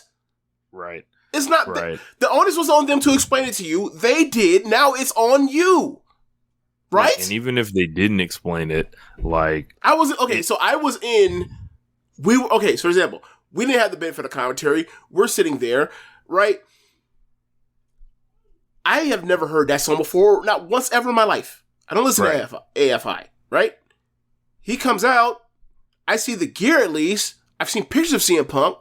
Maybe you never seen pictures of CM Punk back then, right? So maybe that's an unfair. You know how I don't believe this, do this, James? Right? Hold on. Maybe that's unfair that you've never seen pictures of CM Punk from Ring of Honor when he had the blonde hair and the shorts. I'm next to somebody that did know. If you're in the building, right, there are people that are singing the song. Mm-hmm. Do you not talk or listen to the people that are around you? Like to me, it's almost like when people talk about like don't know like or can't pick up like AAVN. I'm sorry, AAVE, and it's like, hey man, like for you, that's on you. Use context clues, figure it out. It's on. Sometimes, like, and this is life, right? If you don't know the lingo, if you don't know how to talk and behave around people, a certain sect of people, you will lose out. In the same way that like, and that goes to like when you don't understand things, and like, I'm sorry, like, and maybe I'm going too far down on a tangent or whatever else, but like, hey, like they explained it on the commentary. Most people that are watching this are on commentary. If you were in the arena and didn't understand it, and like you see people, but you see other people vibing to it, then sometimes you gotta just shrug your shoulders and roll with it, right? Like the Danhausen thing, a lot of people don't get the Danhausen thing, but like they see a lot of people pop for it all the time he shows up, so they do what? They shrug and say, hey, well, people love it, whatever. Same thing started with Orange Cassidy. Like, it is what it is. Like, I don't know what to say as far as the CM Punk thing, but like it was on commentary. You didn't get it. I feel like we was wasting too much time on this already, but go ahead, I almost call you Josh. Go ahead, Rich. They like these people that have been that have like cast themselves as these WWE historians, and like, you know, James, like, do you remember the CM Punk Best in the World DVD? That's like one of the biggest DVDs they ever put out before. Yeah. Like, I seem to remember seeing CM Punk dressed in basketball shorts and people being able to pick up the context clues of what the hell everything looks like. Sam brought up a great point when, you know, they were changing Triple H's music at like WrestleMania 27, and Undertaker was randomly coming out at Johnny Cash at one point. It's like something cool to do. Jesse Collins, right. I'll bring up his point. He said there may be a class of people who only really know WWE, maybe WCW, and for a long time those people have felt confident in their wrestling knowledge. In that time, these people would become arrogant because some of them have podcasts, blogs, sites that have a following. AEW becoming a mainstream entity has exposed these people as knowing less than maybe they presume they did. When AEW does things differently than WWE, it causes confusion. When they find out that they didn't get a reference, they get mad because they're insecure in their knowledge. That mentality leads to the creation of the mythical casual fan, someone so dumb and irrational that they would become irreparably alienated by something as simple as CM Punk's entrance being different. Due to their arrogance, these people assume that since they were confused by the Punk's entrance, the even more less knowledgeable fan must really be confused. Then they make those bad faith arguments about why this is a bad move for AEW. The reality is the less knowledgeable fan didn't give two shits about the entrance. He said he's talked to plenty of them over the few days. He's heard no strong opinions on the entrance. The only complaining about it are the insecure pundits. He also did not know it was ROH music at first. It wasn't until he saw the outfit that he put two and two together, because he's rational and said, oh, I get it, it's a throwback, and moved on. So shout out to Jesse Collins. I thought he put that pretty well. Yeah. A lot of that makes some sense to me, especially the part about like thinking that because you don't know something, nobody else will know, and therefore they'll be alienated from it. Like, you know me, like I'm on almost on a monthly basis. I'm going through some like dark days of Joshi to try to figure out like what the fuck happened. How did we get here? And like there are things that I learn all the time that like I was totally unaware of and realized and didn't have no idea like what the reference was to what I had watched previously and whatever else. So in between all these, you know, literally a dozen promotions. So yeah, like like the part where someone says like, you know, they in bad faith act like someone will be turned off by this. No, like if you don't want to learn, you don't have to. Like it was played a cool song. Like at its most basis, at its most simplest form, like they played a new song different than what Punk normally comes out to, and it kind of fit the mood of the violence they were supposed to be going into, right? So there's that. Then you find out his song, which I did not know that was his Ring of Honor song, because at one, I'd never heard this song before in my life. 2, I never watched Ring of Honor before. And 3, I could have sworn that at some point in Ring of Honor he was playing Cult of Personality 2. So had no idea. So whatever. Find out it's another song, cool. Didn't need to know that was another song, cool. Whatever. And this was the reason, like, when I saw that, I was like, this guy fucking gets it. Like CM Punk, Tony Khan, figuring it out, because the people that are going to understand it are going to love it even that much more. Right. And like, I thought it was incredible. Okay, yeah, and that's the thing with AEW, right? Like, there's a thing to be said about there's a thing to be said about trying to, in a most common denominator way, try to pull as many people in to watch as possible. But there's also something to say about we're going to try to make something that's not necessarily for everyone, but we're trying to make something for a certain number of people that don't love. And AEW, more times than not, tends to skew towards we're trying to make things for people to love as opposed to just like. Right. They've done it over and over and over again, and there's nothing wrong with that. If it's only for a certain number of people around, so be it. But those people will be with it for a long time compared to something they just like and can drop it. Well said. Let's get to this fucking great match that we gotta talk about. Like, MJF, of course, hit CM Punk's music. That was also a dead giveaway that something else was going to happen. He, does the whole troll job of coming out to Cult of Personality. It comes out to his music. Punk comes out, like we mentioned, basketball shorts, white. You already know what it's about to be. Now, there was some questions in the chat. Said it seems like the crowd was a little subdued during this match. They were definitely in the middle of this match, that it was like, they were kind of fighting around, and everyone kind of used that opportunity to come down from the show that they had seen thus far. And this goes from the pre-show, everything from the Malachi Black match on, shit was just like inferno levels. But then at the end of the match, they were going insane. So like, I thought this was an awesome match. I just loved the way they did the bleeding, the Wardlow turn, like kind of zipping up everything they brought Wardlow in with this story. At the end of the day, MJF the heel loses. I didn't think it was like I think there are a lot of people that are thinking it's like an all-time classic match of the year. You'll probably end up seeing it on some people's list. I wasn't that high on it. But I probably gave it like I was 4.25 on it, and I thought it was a great match, and they lived up to the dog collar reputation, I thought. Yeah, I was in a group of people that was a dude while watching it. There were times while I watched this match where like I caught myself dozing off. This is a match that I'm going to have to rewatch to get an appreciation for, given where we were with it, given that like there's only so chain rattling is only going to reach so far in sound, right? And CM Punk and MJF aren't finna go out there and chop the shit out of each other, right? Or throw a million forearms or whatever else. But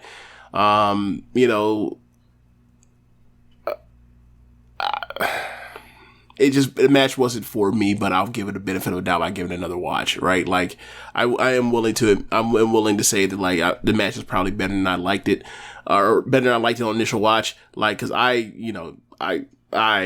for 26 minutes, I was often bored for most of it. But it told a decent story, throughout. And like but for a lot of time, like it felt like they were just, going like almost paint by numbers for, and not in the wrong way, but in the right way of like, you do this and you do this and you do this. Oh, we'll give you the tombstone on the apron. That's cool. We'll pull out some thumbtacks. They'll pop for the thumbtacks. We'll bring out Wardlow. Wardlow will forget the ring. Then he will have the ring. People lose their shit because he actually had the ring, and now he's leaving MJF to his own. And Punk gets his win back.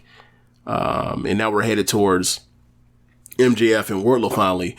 So like, as far as the match, like they're like I thought it was one of the worst matches on the show. Not that there were many matches that were bad, but just like I thought, like there were a bunch of things that like just from initial viewing. If I was going to say, hey, remember that show you were into? Let's start watching matches in order of how much you liked them. Like it'd be one of the very low end of the matches. But like I just for the stipulation. You got to have a really violent match, and CM Punk and MJF are not violent people. They even with the stipulation, it just didn't do anything for me. Like look, how about this?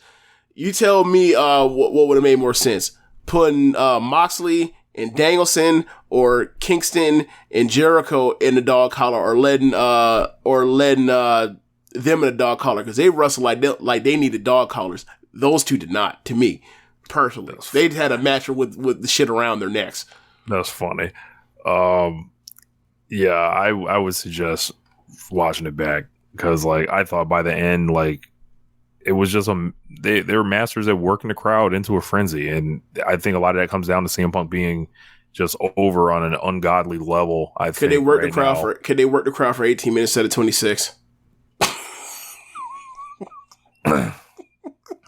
Like I'm not just gonna like nitpick like on time. Like, I'm not nitpicking the time, but like I was sitting there looking at it, I'm like, this shit ain't good. And then the crowds realized, like, looking around, like the crowd starts reacting like, oh yeah, this shit ain't good either. And then I was like, oh, so it's not just me. The rest of the crowd also like sitting down and really tone down for the most of this match too. And then like they pick back up when they pull out the thumbtacks and the, like I mentioned, the spot with the tombstone on the, or the pile driver on the floor or apron, and then Wardlow stuff. Like it was a lot of stuff where people were excited for the match, and then the match kept going, and people got less excited for it, and then they picked back up around the things that I've highlighted. But doesn't necessarily mean it's a bad match, but it's like it wasn't a bad match, but it wasn't a match that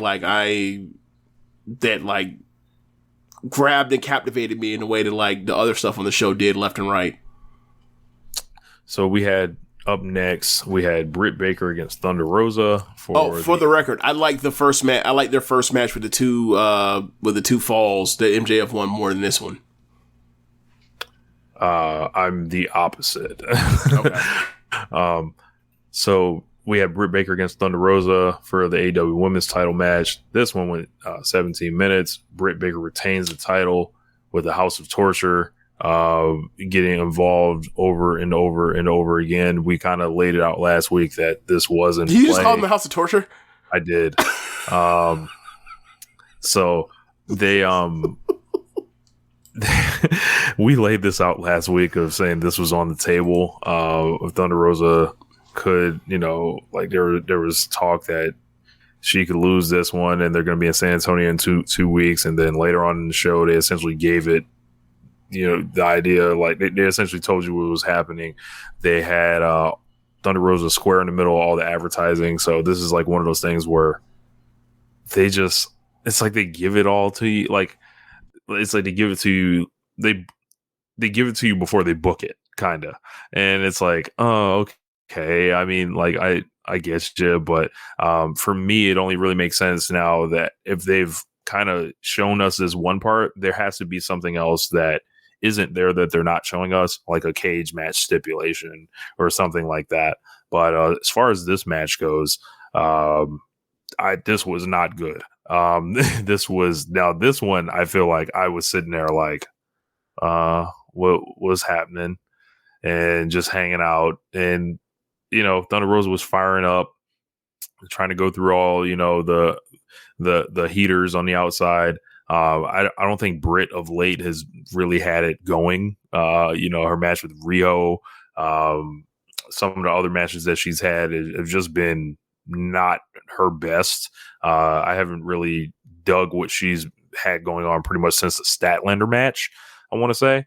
It looks like, the clock is ticking, and it looks like she's going to come off it in 2 weeks. I think a lot of people wanted that belt now. There was debate on whether this had been built up like Thunder Rosa was going to win. Maybe you can look back on these things and then like a couple of things and be like, maybe it wasn't, set for her to win this time. But I think that's up for debate. Like I can see either side of it. New belt.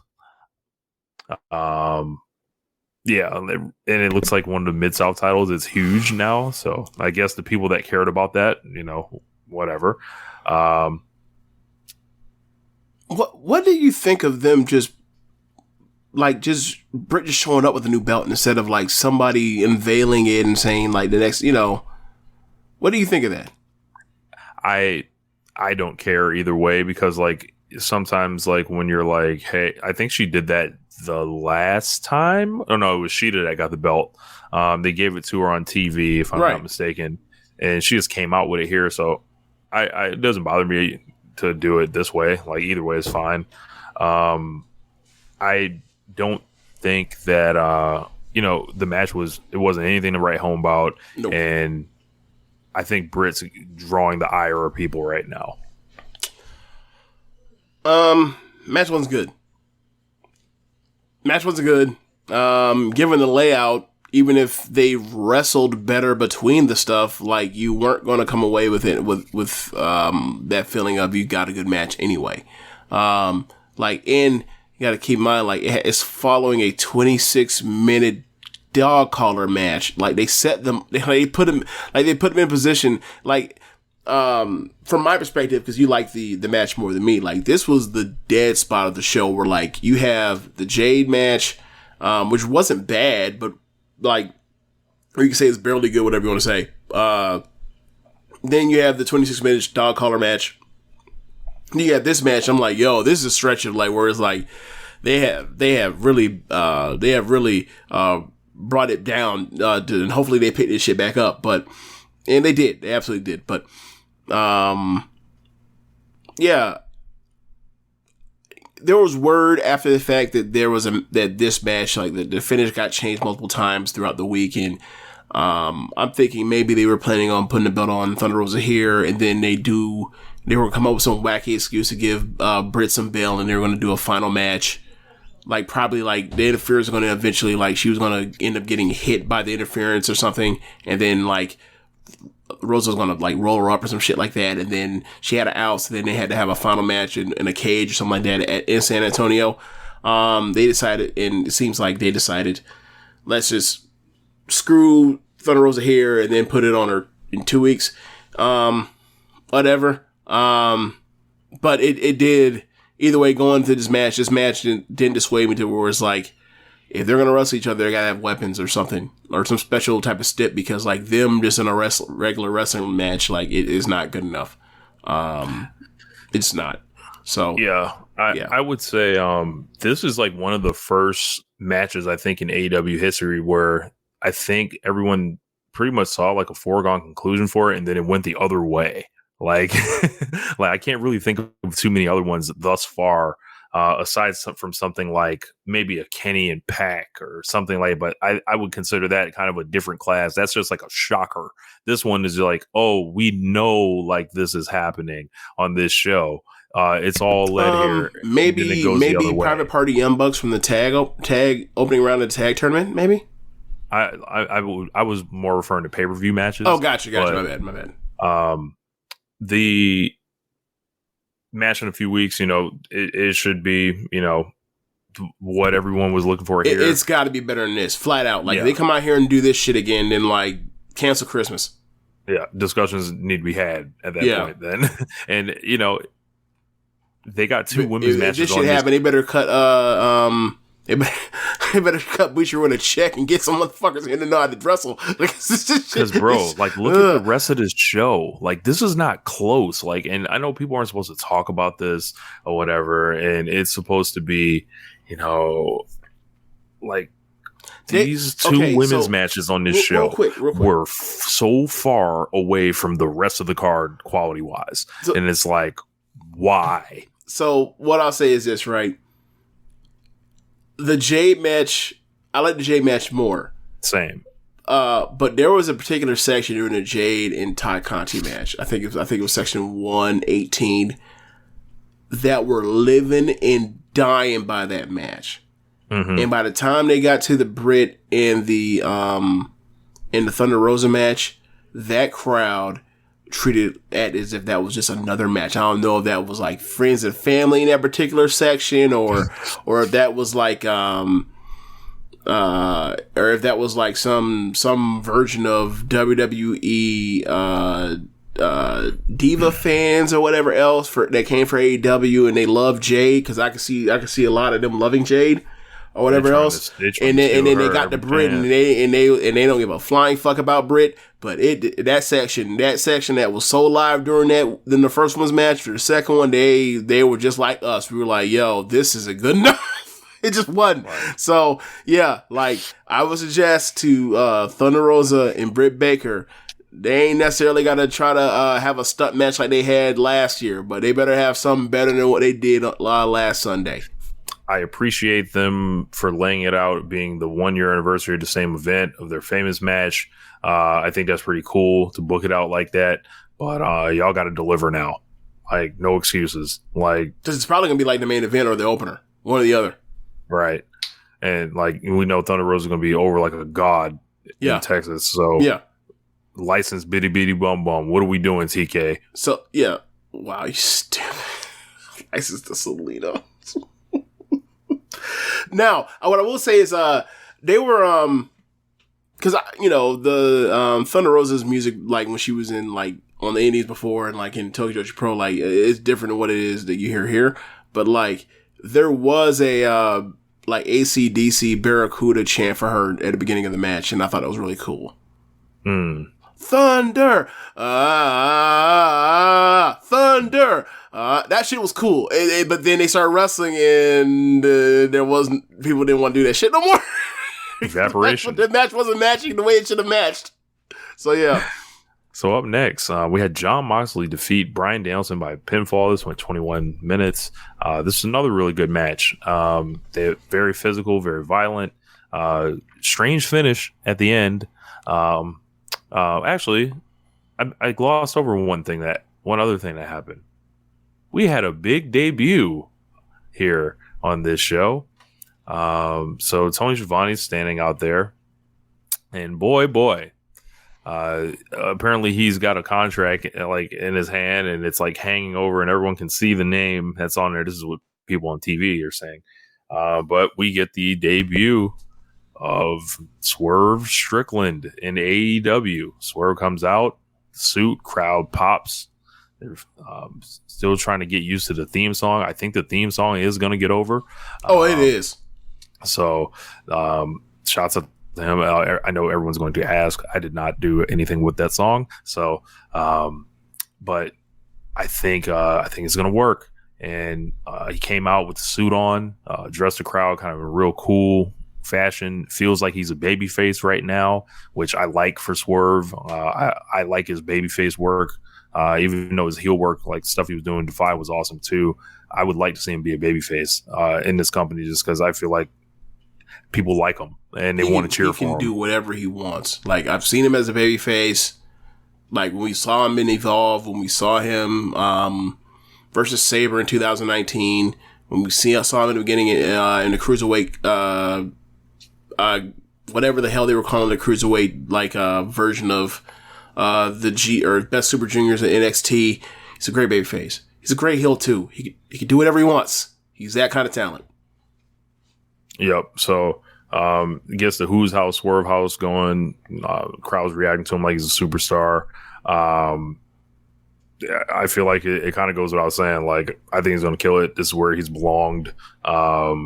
It's going to be a hell of a ride. Very happy for him, personally, professionally, and he's in a, I can probably, I wouldn't get in trouble for saying this, but Tony Khan, from what I know, really understands what he has in Swerve. So I got that like directly from Swerve. So that's a good thing, because looking at Swerve's presentation in past promotions, maybe that wasn't the case. Maybe they didn't quite understand what they had in Swerve. So we'll we'll see where he slots in. There's a lot of people for him to wrestle. I can think of several. Just add another one of the best wrestlers in the world into the mix. Yeah. What else really add? John Moxley and Bryan Danielson. John Moxley gets the win, so I think we both called that. It happened in funny fashion. I didn't watch the replay, but it looked like one of those Fire Pro counters. It's weird. I don't like, but and Mox just kind of pinned him, but they they kicked the shit out of each other for the time they did fight. Yeah, they did. This is a match. This is the second match that I want to rewatch to get understanding where this match really was compared to like my tiredness, crankiness / like TV presentation compared to where I was and where I was in the arena. Because, like, that finish where we were sitting, like, to me, I don't know about y'all, because y'all weren't seeing the same way I did, but, like, it looked to me like both their shoulders were on the mat at that finish. And I was like, what the fuck? Like, did they just do and then they started getting up and fighting. And I was like, Brian is pissed because he realized both their shoulders on the mat and the match was awarded to them and they didn't. But, like, from what people say, because I haven't seen it yet, like, he reversed it and he's got caught in dangles and didn't let go of the pin and, and he was pissed because he got beat while having this dude about to be choked out. So they start fighting. And then Regal comes up the aisle. The crowd goes nuts. Now, and like, just keep in mind, like how we talk about, Thunder Rosa, San Antonio, in a couple weeks, like AEW does this where like they book a lot of times towards the city and region that they're in, when they're there for a show. And they were in Orlando. And you mentioned Swerve. Swerve has been on NXT since 2019, or had been on NXT since 2019. So a lot of people have seen him.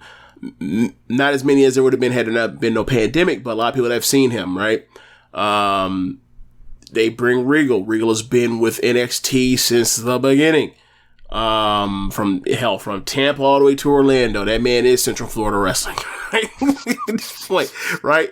So he comes out and these are two pupils of Regal, famous pupils of Regal, and he slaps both of them, and this goes in line with what Danielson and him have teased about a potential partnership. And like he could be some type of mediator or uniting force between those two. And I want to see that tag team. I want to see them fuck up the Young Bucks. That would be awesome. I would like to see them as being the mega ace tag team, all-star tag team, for the time being in that division, until they figure out who to get it to, and then they can implode and one can turn the other or whatever else, or they can run it again. Because like those two, the way they wrestled, it was like, hey, let's just go to the ring. Like this, the finish, just go to the ring. We'll figure it out. That's what it felt like. And it was fun as hell. Like the moment when they end up getting linked up together and they're basically they do the Tam and Mayu thing from the fourth, kicking each other except connected. That shit was awesome. Yeah, I was into the match. I was kind of anticipating the main event. Like I was kind of waiting for that. So I was kind of waiting for it to get over. But the post-that match angle was really intriguing. I was like puzzled by the Regal thing just because I think it's just Regal and doesn't do much for me. But you don't think he's a good TV personality though? Like as be another talker to add to the arsenal of good talkers? Sure. But I'm more interested in the history between him and Danielson and Moxley than anything else in that. And, let's see where it goes. Like, it's like we got a match and I do not want to see them fuck up the Young Bucks, but, there are a million teams for them to wrestle if it's a team situation. But, William Regal got the graphic, so he's in the door. So it's weird, man. It's like it was like they came to Orlando and then they started the resurrection of like the black and gold brand. They started the resurrection of and bringing these wounded warriors in and trying to nurse them back to health. I love it. Love it. Who else we got? Yeah, so up next we had the world title match, AEW World Title, Hangman Page defeating Adam Cole, just over 25 minutes. I love this match. I went 4.5 stars on it. Loved Hangman's tassels and his gear, showing up in Florida doing that, and he caught some boos for that, and he caught some assholes chanting a lot of stuff at him for that, on top of being in Adam Cole country. And Cole was getting cheered. Heyman caught some boos anytime he was aggressive in the match. But I felt like when I was watching this, I felt like Adam Cole was not on his level. Hangman's like, anytime Hangman would hit him, he would rock this man, and it was just like he would take his fucking head off and his shoulders. And maybe this is like Cole being a great seller and all that, but like it felt like Hangman was. Like, for me, I was like, this guy's like, seems like he's so much more out of here than he was even like 6 months ago. And they had to follow this entire show of like fire matches everywhere. And what did they come to in main event? They tear the fucking house down. Loved this match. The crowd reaction was a little interesting as far as like, like I said, the aggression. The Hangman show was getting booed a little bit. And that's quite a change from, because this guy don't normally get booed. Yeah, but he only got booed because they're in, like, just like we mentioned with Swerve to get to Real. Let's get to Adam Cole. Adam Cole has been, at worst, the number 2 star in Orlando for professional wrestling for almost 5 years. For like 4.5 years. If there's any place he's going to get cheered in America over Hangman Adam Page while doing despicable shit, it would be Orlando, Florida. So, I mean, I could, yeah, so it made sense to me. Like, he got booed at one point where he used the belt buckle, Adam Page used the belt buckle and wrapped Adam Cole's hand to the top rope and then hit him with a bunch of kicks. But that was playing on what happened at Rampage like 2 days before. Right. But yeah, like, Adam Cole, second time I've been to a building where there's a baby face that clearly is the person supposed to be cheered, and he goes into the building and like the entrance come out and you hear Adam Cole baby that chant and you're like, holy shit. Like, they've been said, like, how the fuck is Adam Cole, this despicable person, get the loudest pop of anybody or loudest sound out from the crowd of anybody the entire night? Like, that's what he does. He's special. But like you mentioned, like the whole match set up for Adam Page to be a world beater throughout the whole entire match. Kick the shit out of this guy. Yeah, like the whole entire match set for him to be a world beater. He beat the shit out of Adam Cole throughout the time, and then it was almost like the reversal of a match where like you have a dominant bad guy versus a babyface in peril, and like babyface comes up with like these cool neat escapes to keep the hope alive. It was like that, except for reverse, where like you had this dominant world beating babyface beating the shit out of this small little heel, and the I enjoyed it. And the heel wrestler.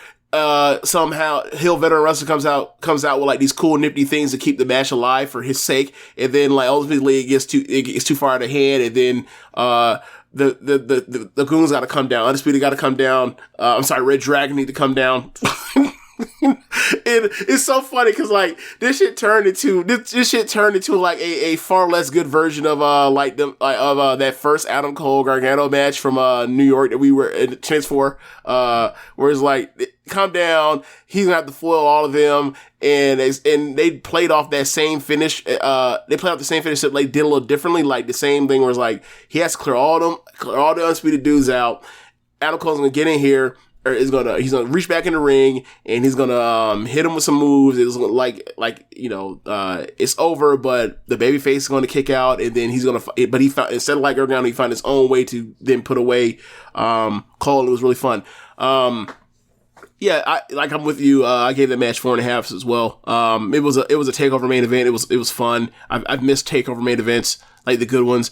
And yeah, like, I don't know what's next for Cole outside of waiting around for Kenny Omega to show back up. But Like, for those that have spent since September saying that Adam Cole is being underutilized or misused in AEW, what are they doing with him? I'd like to point out to you that he has, like, wrestled, like, 15 matches. He has lost twice. One does not count in the official record book. And they foreshadowed this match like the second before Hangman won the belt, like the week before Hangman won the belt. So like they should have seen that he was getting. He has programs in place with CM Punk. He has programs in place with Kenny Omega. He just had his program with the World Heavyweight Champion on a quarterly pay-per-view. So like this was like a SummerSlam, a Royal Rumble, a Survivor Series, a WrestleMania. He did that. He showed up in early September, right? October, November, December, January, February. He did all that in 5 months. He main evented a pay-per-view before Bryan Danielson or CM Punk. I was going to get to that. But yes, and nobody would dare in their right mind, any shred of good faith, say that they have nothing with CM Punk or Bryan Danielson. I think that should be the end of that discussion at this point. Yeah, y'all got to move on to talk about his body more. Sorry. Yeah, y'all got to, act like he's not several inches taller than other people that you're championing now. It's, let go of put the narcotic down, man. Stop smoking that CYN seasoning, like, no, like, we know what you're doing, stop getting burned up like this. But Has MJF main evented a pay-per-view yet? Yes. The one with Moxley? Yep. Okay. So has Darby Allin? He has not. Has Jungle Boy? No. Has Sammy Guevara? Stadium Stampede? Stadium Stampede. Got to win too. Okay. Twice. So he basically is caught up to the pillars in 5 months. Funny how that goes, right? They haven't done anything with him though. Nothing. Maybe he rolls right into Has Orange Cassidy main evented a pay-per-view before? Can't say that he has. Okay. I think he's wrestled Chris Jericho on a pay-per-view once. Has Wardlow main evented a pay-per-view before? He is not. Stadium Stampede. You counting that? Oh, Stadium Stampede. Yeah. We count we're counting tape matches. 10 man matches. Yeah. Okay. So, like, what are we talking about here? Like, I think that Hangman, the world champion, has main evented 3. The first pay-per-view against Jericho, right? Or no? Was he on the undercard of that? He was semi-main event because Jericho and Omega was the main event, right? So in All Out, he was the main event. Right, against Jericho. That's one. Yep. And then there's at least 4 because like him and Kenny, he was in Stadium Stampede. He was in this one. Okay. So he's done 4. One was a taped match. He's been with the company since 2019? Mm-hmm. Okay. Unless there's something I'm not thinking of. We get my point. The whole thing, we're like, what are we talking about here? Like, he's a top guy in the promotion. Yeah, man. People gotta let it go. Like, if you want to say, what have they done with Andrade? Sure, because it's been like this with him, right? If you want to even say what's going on with, like, when they're going to sink their teeth into this Malachi thing post Cody, yeah, okay. But Adam Cole? Nah. Nah, that's dumb to even, like, think that. Like, there's no way you really believe that. There's no way you don't believe he's not positioned as a top guy right now. Stop listening to those troll pages that be getting y'all with that propaganda. Like, let it go. So when he's like, wrestling Kenny Omega or Kenny Omega and the Young Bucks when he's with Red Dragon next pay-per-view, like, what are you going to say? Man. Like, when he's facing CM Punk, like, at the end of this year, like, what are you going to say? It's only going to get worse. Like, I suggest they get off that narcotic right now, get off that train right now, because the stops are only going to get rockier. Trying to hold on to that narrative is going to be bad. Yeah. All right, man. So yeah, like we said, like, I mean, we had different opinions on the last half of the show, but at worst, we're talking about. I did not see the pre-show. I don't do pre. Yeah. I'm going to go watch the pre-show. But cause I showed up like I got to my seat right at 8. Like, you know, we bet on you, right? 8 o'clock in like 5 seconds when I got to my seat. You know we bet on you, right?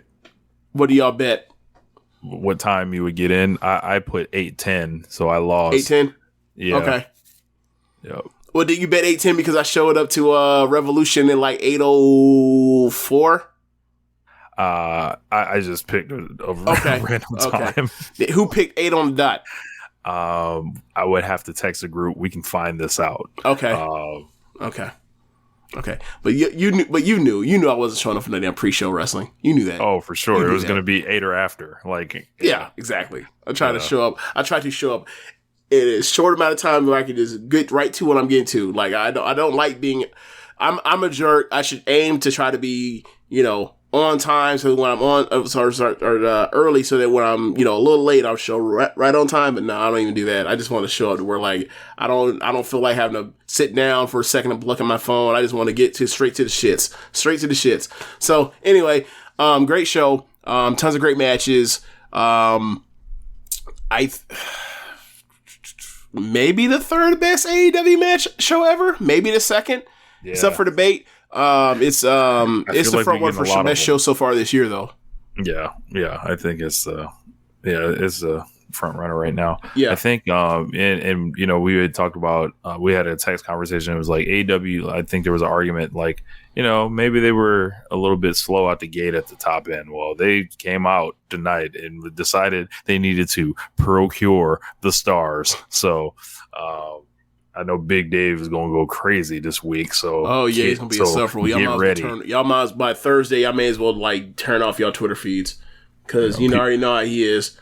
You already know how he is. Like he was going into the show. Like when you can tell with him when it comes to AEW shows. Like when he goes to the show and he's already like you can tell he's already made up his mind. He's about to give some shit a certain number of stars. Because like what was it? All Out last year when he was like the Young Bucks or people have been talking to me about like the Young Bucks is like Young Bucks telling me how like they really want to get Jungle Boy's first 5-star match and they go out there and they have a 3 3/4 star match and most gave them 5 fucking stars anyway.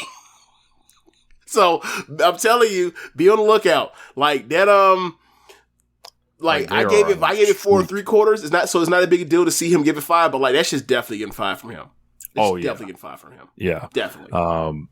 And they're on a great run with like and mind you, like this between this cycle, we didn't get Hangman vs. Danielson on as a pay-per-view main event. So they've got Double or Nothing coming up. I'm only going to get more excited about what's coming. Their return of Kenny is on the horizon. In the pre-show, they did some foreshadowing, brought back Don Callis. So AEW's in a lot better position, I think, then like they're on a real streak right now. Like, bro, when they start unleashing this trios title defenses on pay-per-view, it's gonna be fucking something. Like bro, that's gonna be one more spot on pay-per-view where it's like, yo, y'all can't come out here half-stepping. Mm-hmm. So Sam says, what do you think about what TK said about Kenny? Are you talking about the trios division? Like that makes sense. Like, because obviously, like if you can save Kenny in trios matches, a little bit for like you can buy half a year with that or like 4 months. Mm-hmm. Sure. Especially as he's fresh off the operating table. Have Matt and Nick Jackson do that and he comes in and does whatever. And then he, freshens up, gets his win back, and then he's ready to step back into singles after whatever they do as a trios. And I always figured the Elite would want to win the trios belts anyway. Yeah, so I mean, my whole thing, like, why and we've been talking about the trios titles potentially for like over a year now. Like, probably were we talking about in 2020? We were early. We were because we were like, look at all these fucking factions. Like, it needs to be a trios title. Like, and I think it's also because like between New Japan and Stardom and all the trio stuff we watch already, it's like it only makes sense to do it. Like it's tag team wrestling, but it's a segment. It's a way to like not have a mid card tag belt. Because that's kind of nah. We don't want that. So like, do a trios division, make use of these factions, make use of the part where like you can see like three people and how like where they are in like. Like at least in Stardom way, like you can go out there and you have two strong people with something like a pin eater and like see how like they tell stories with that. In regards to the matchups they face, like I think it's gonna be really cool. I really do. Yeah, man. So I guess there's only one thing left to do, James. It's time to hit the music.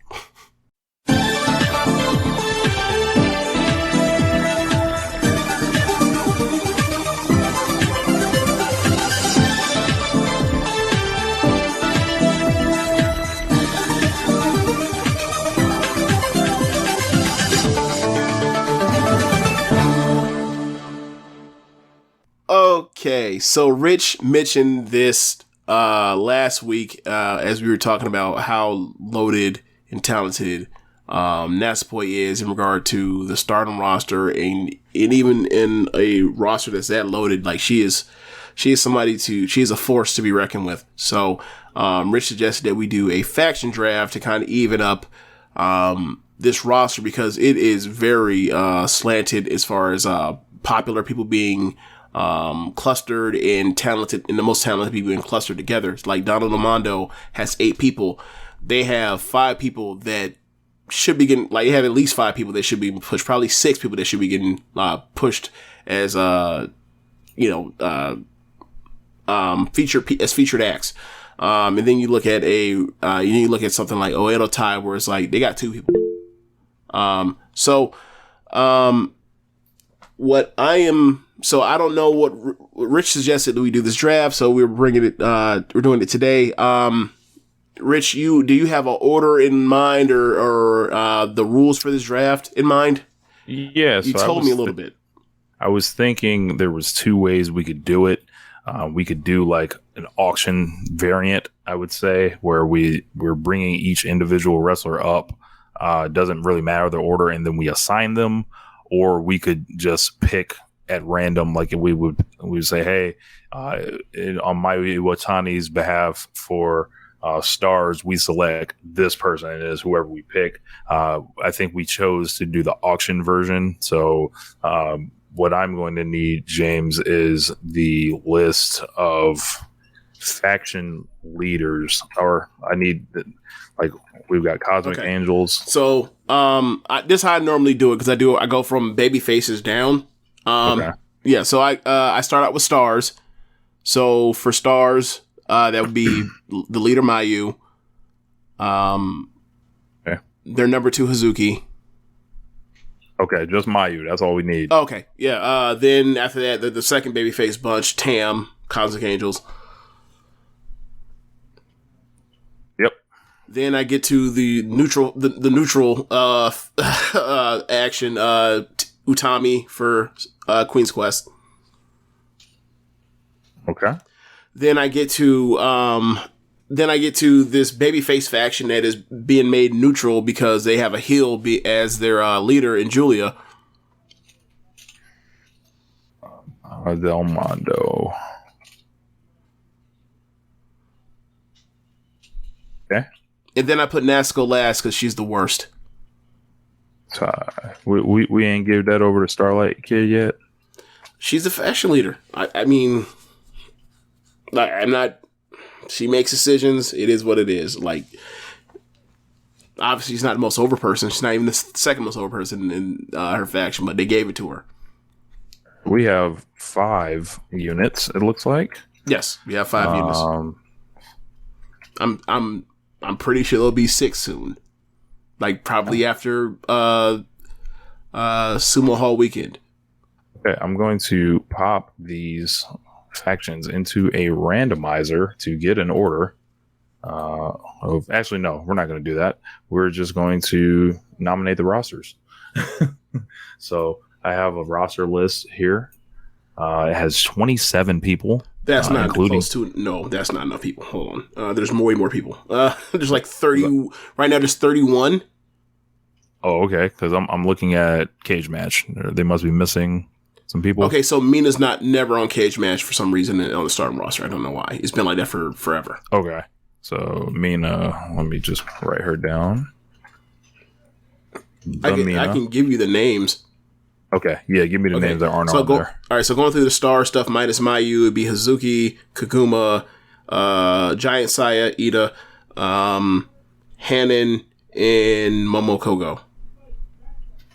Hanan, Momo, Kogo. Yeah. So I'm missing one. Give me that Mina, Hazuki, Kaguma, Hanan, Momo, Kogo. Mayu, Hazuki, Kaguma, Giant Saya, Hanan. Okay. Giant Saya, Hanan, and Kogo. Okay, yeah. So they got this fucked up. So they have like a referee listed on the roster. Like, yeah, that's Daichi. Yeah, Daichi. That's the head ref. Then Cosmic Angels, that is minus Tam, that's Mina, Unagi, and Waka. Waka.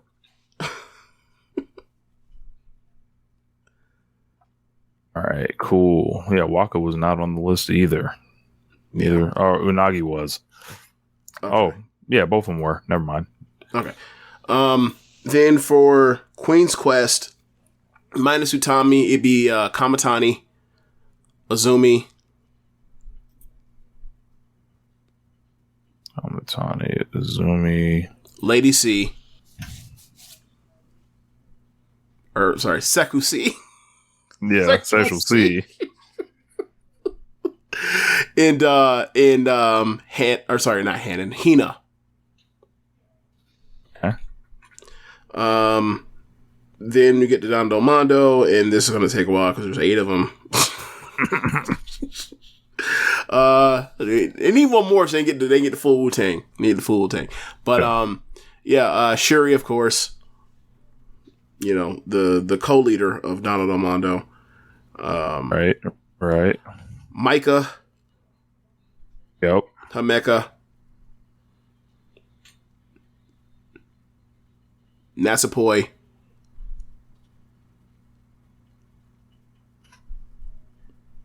Mirai.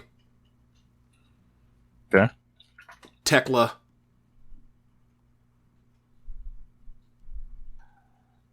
Yep. And the newest member, Mai Sakurai. Mai Sakurai. No more dancing, Mai. Yeah.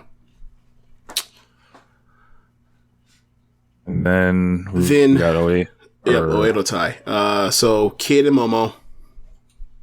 Momo, yep. Saki.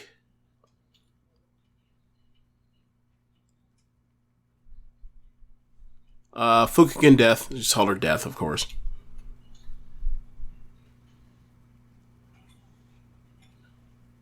Roaka.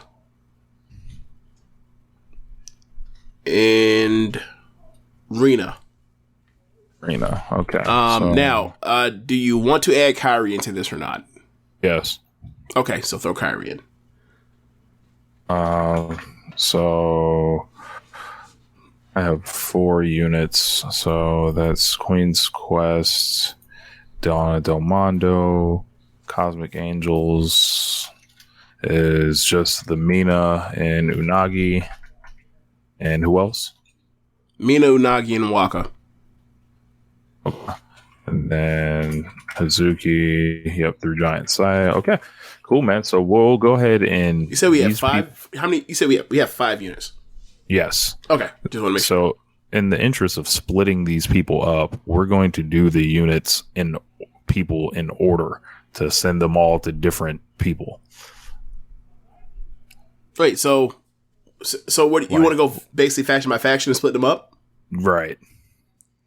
Okay. All right. So up first, Mina Shirakawa.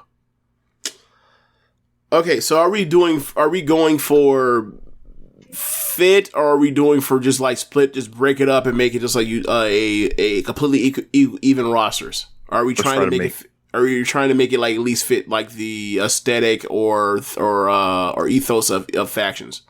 If we can blend all that into one, like that's what we would do. Okay, best of both worlds. Okay, gotcha. Okay, so no, I can't sing that. Were you about to sing? A song that is by somebody that's in a prison. I can't sing that. Oh my god. All right, man. So,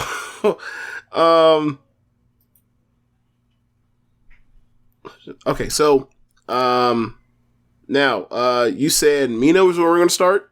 The Mina is our first one up on the board. Okay, so I think in Stardom, if everything was all equal, I think she's probably a strong number 4. Am I wrong? Okay. Am I wrong on thinking that like if there's 5 facts, she's probably like somewhere in the 16 to 20 range as far as acts? Yeah, why not? Okay, so if that's the case, I would like her to stay with Tam as a number 4 in Cosmic Angels, unless you want to throw her in the Stars. I have no objection of taking her away. All right. So up next is the Unagi. And as far as Unagi goes, I enjoy the outfits, the sword, the presentation, the fight. So I don't want to turn her and send her to Odeyo Tai where she has to contact the heel gear maker. Like I don't want to do that. Okay, so we're going to have to send some people to. I'm not saying her right now, but we are going to have to send some people to Oedo Tai. And the point of this is to try to freshen up Oedo Tai to where it's not House of Torture, a much better version of House of Torture, right? So, right. Yeah, for Unagi, I think the place that makes sense for her would be, I feel like she could fit anywhere except for Oedo Tai right now.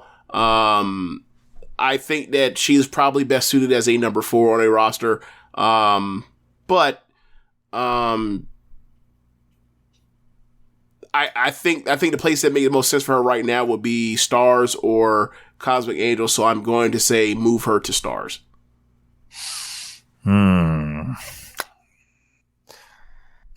Do you object to that? I think it might be more compelling to put her around someone like Julia. Okay. Okay. Fine by me. If that's you want to put her, let's put her there. Let's do it. Seeing all Julia's hairstyles and her general disposition around, the assessor, So up next, Waka. Okay, Waka. Throw in Stars.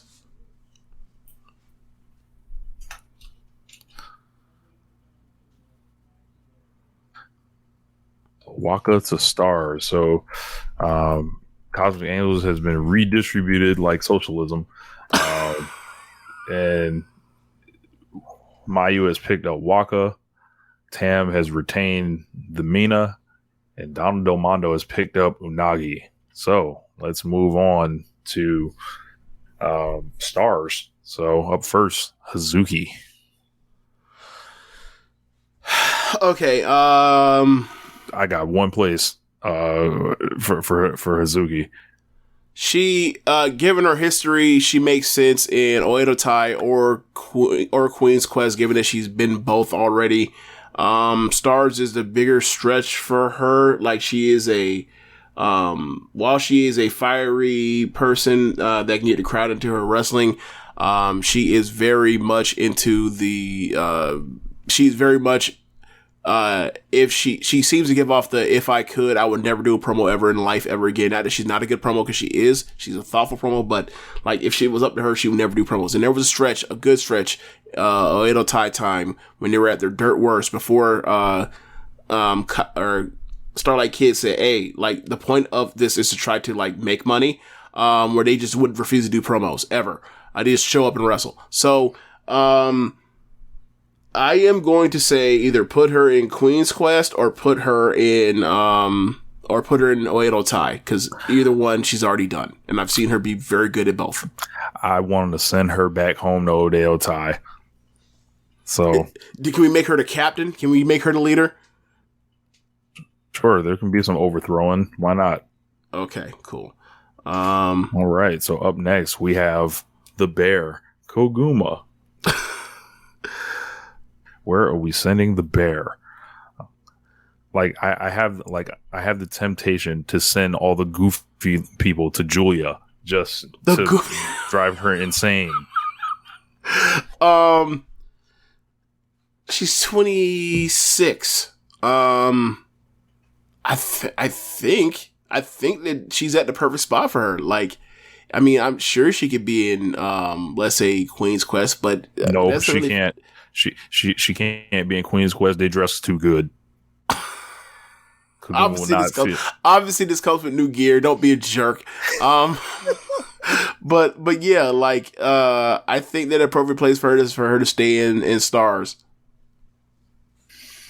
It sucks we have to bring up the tag team champions. Okay. Let's go. Koguma stays in Stars. As a number 3. Okay. Up next.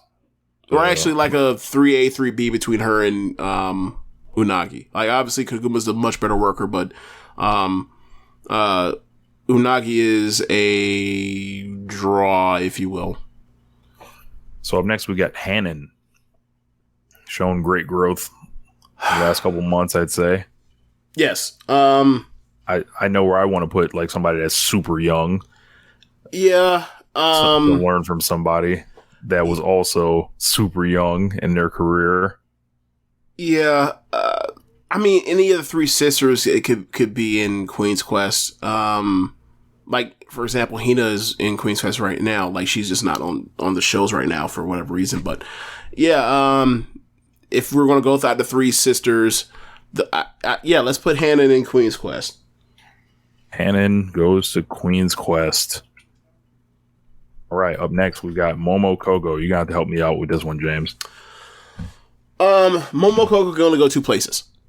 Either Stars or Cosmic Angels. I don't think she's that old, but I mean, if you want to throw her into Cosmic Angels, yeah, I wouldn't argue with it. Bubbly personality, has a lot of Unagi to her, but younger. So Queen's Quest. No, I'm not Queen's Quest. I meant Cosmic Angels. Either Cosmic Angels or Stars for her. Let's go Cosmic Angels just because Stars already has 3. Okay. So this will be the 3rd for Cosmic Angels. Well, we got Momo Kogo joining that. All right. Up next, Giant Saya. Giant Saya could fit in Stars or DDM or Queen's Quest. It's really weird to think of how to try to do this like in an even space because like there's so many more roster spots in Donna than everybody else. So you kind of have to treat them with respect. But I would say because you mentioned it, I guess we put because like the whole point is to try to even out these rosters. You need some pin eaters, you need some quality pin eaters. I would say put her in Donna Del Mondo. I agree. So Giant Saya to Donna Del Mondo. All right, up next, the white belt champion, the Paul Saya Kamatani.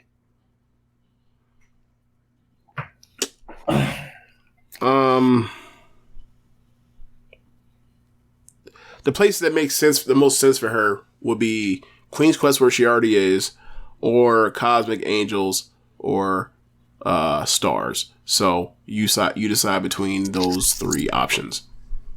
I feel like since we've kind of given, we've let Mayu kind of keep some of her people at home. It looks like just thus far, you need to put someone new in that group with her. So back. Saya Kamatani going back to Stars. Okay. So in Stars right now, we have Mayu, the leader, Kaguma, and Waka. Waka as well. That's right. Okay. All right. So up next, we've got Azumi. I've seen her play a adolescent shitty little heel for comedy.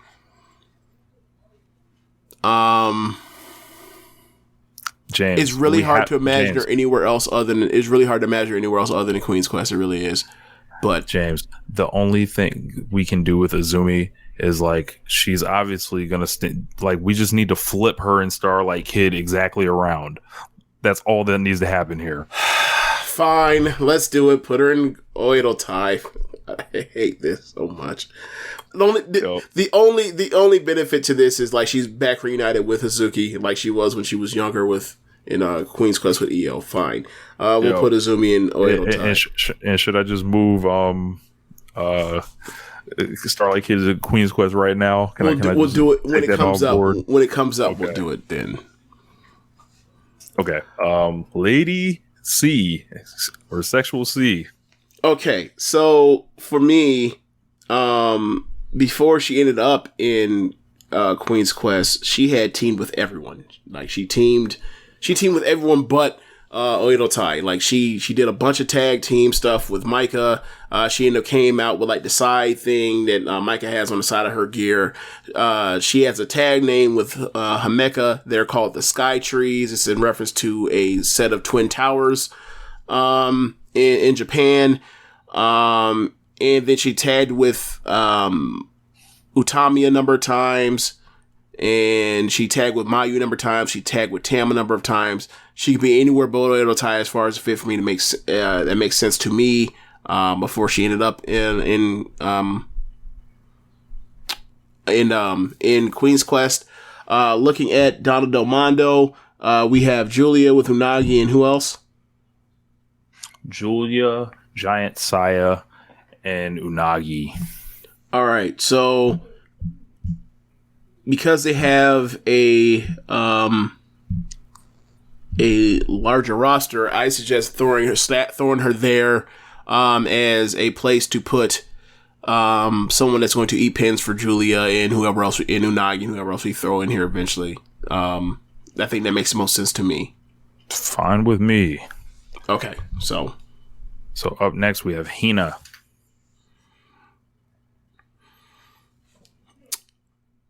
Let's see. Hina's been in. Go ahead. I feel like I don't want to put anyone very young in Cosmic Angels. I just don't want to do it. Like, I'm not ruining the vibe, the cosmic vibe. God. You know.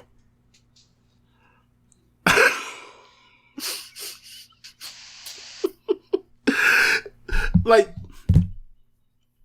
I don't. You didn't see this, but like when they did a press conference for the Sumo Hall shows, like Tam is trying to get Kyrie to join on to the Money team, and I was like, that makes all the sense in the world, and I love it so much because you know those are two of my three favorite Stardom wrestlers ever. So, but anyway, yeah, Hina, that's gonna be a tough one. Like, that's gonna be a tough one. Like, she feels like somebody that we need to make decisions on, like at the end of the draft. But doing it now, I feel like we need to send her to Queen's Quest. She's already in Queen's Quest, so we just have her right back where she was. That's true. Or do you want to? How about this? Like how you mentioned Starlight Kid and Azumi thing. Do you want to flip Hina and Rina? Sure. Where's Rina at? Rina is in Oedo Tai, her twin sister. So she's a little shit stirrer. So we just go ahead and throw her in Oedo Tai. Hina to Oedo Tai. Look at that. Look at those tropes that we got going on here. All right. The big gun. Like the biggest gun. The biggest gun. A real 1A. Yeah, you know. So where on earth do we put Shuri? Man, wherever she's going. We know where we do put her. We give her own faction. That's where we put her. Just hasn't happened yet. Just hasn't happened yet. I'm going to make a suggestion. She is 32 years old. I suggest that we put Shuri Kondo, a woman of many gifts and of many talents, into Cosmic Angels. This is goofy. She is goofy. You just haven't seen it. She dresses like a bird coming down to the ring, Rich, half the time for big matches. Yes.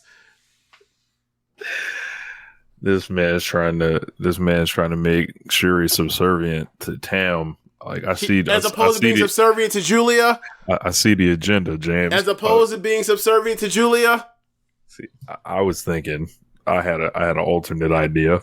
Make her the leader of Oedo Tai, make her a heel. That's kind of what I was getting at, because I'm looking at who we got in Oedo Tai. We don't have any number one there. Hey, I don't want that shit. I don't want that shit interfering in the matches. No, like you do that. You're putting that bullshit into the top title matches. We will not have that. We're not doing that to Stardom. Man, I'm looking at the rest of the list. There's no. I don't feel like I see many number ones running around there. Like, you're right. There's only 5 of them. Like, you can say yes, 5 of them. There's 5 of them. Like rebrand Oedo Tai and Shuri's image, rather than Natsuko. She has Hazuki as a general. She has Azumi as a general. Hina's there. You know what? For the sake of making it make sense as far as an even roster, yes, we could throw Shuri in Oedo Tai. And that hurts my heart because that Natsuko shit sucks. So we'll throw Shuri there. Shuri in charge of that shit now. So let's go ahead and get this cleaned up, like crime, Crime Stoppers. All right, evil Shuri, yuck. All right, so let's start splitting up Donna Del Mondo, or continue to split up Donna Del Mondo. Micah, she has to go. I think Micah. She has to go to Queen's Quest. Queen's Quest with Utami, her biggest rival. She has to go there. Like, they only have 2 people so far. I am thinking, like, unless you want to do this, like you want to put her somewhere, but then someone else has to go to Queen's Quest. I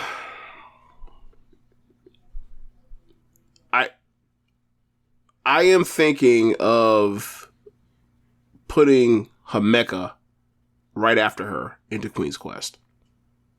So like a spot to be named later. No, like if you put her here, she could be like a strong number 3 or a number 2 in the faction.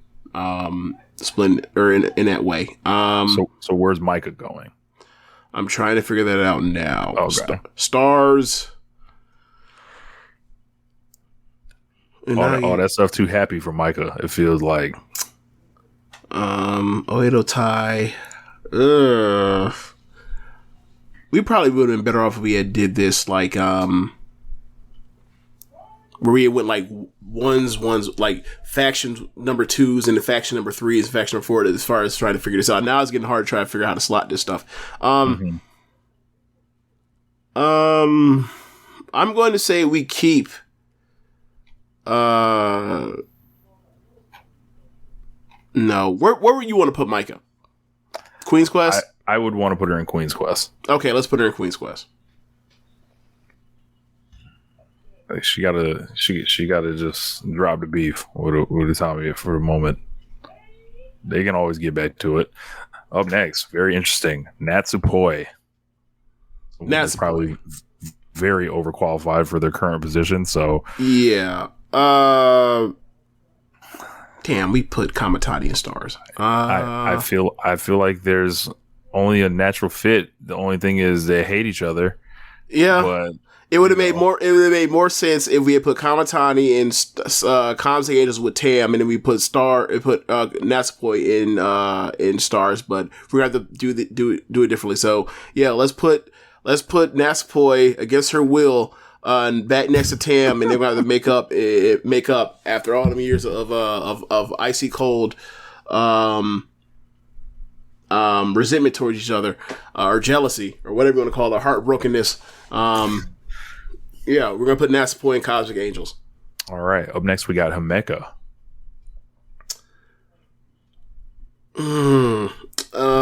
Gotta break up Micah and Himeka. Gotta break them up. Okay, if we're gonna do that, let's throw her into Stars. I thought the same thing. Yeah, she is she's very charismatic. I don't think she's been able to really show that, given that she's like the number 4 in her faction, and she's a good promo that can also stir up some shit. Yeah, I think give. Yeah, like let's give Stars a hoss. So yeah, let's go with that. That's so funny. All right, so looking at it right now, looks like we need to show some love to Donald Del Mondo and Queen's Quest. Okay. So up next is Mirai. I think that she could stay in Donald Del Mondo. Now that we've cleared out the other hosses, she now has that role all left to herself. That works for me. So up next, we got Hit Her with the Tekla.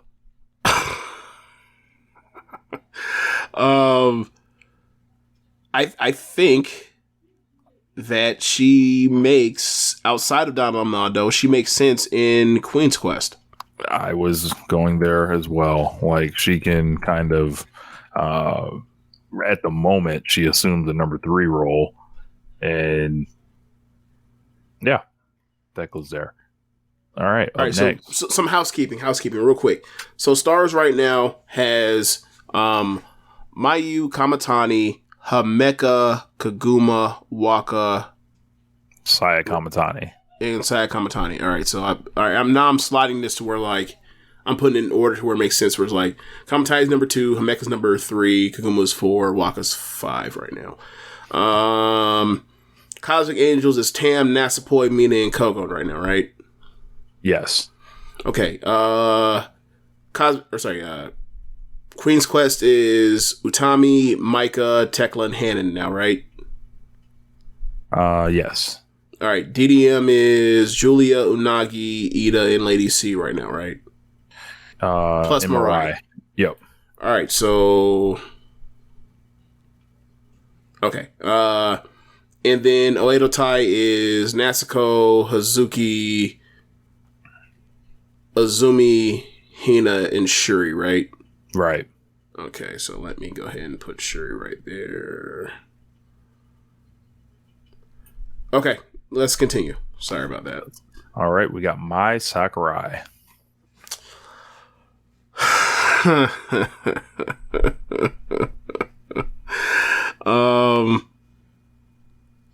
I have some thoughts on where to put her.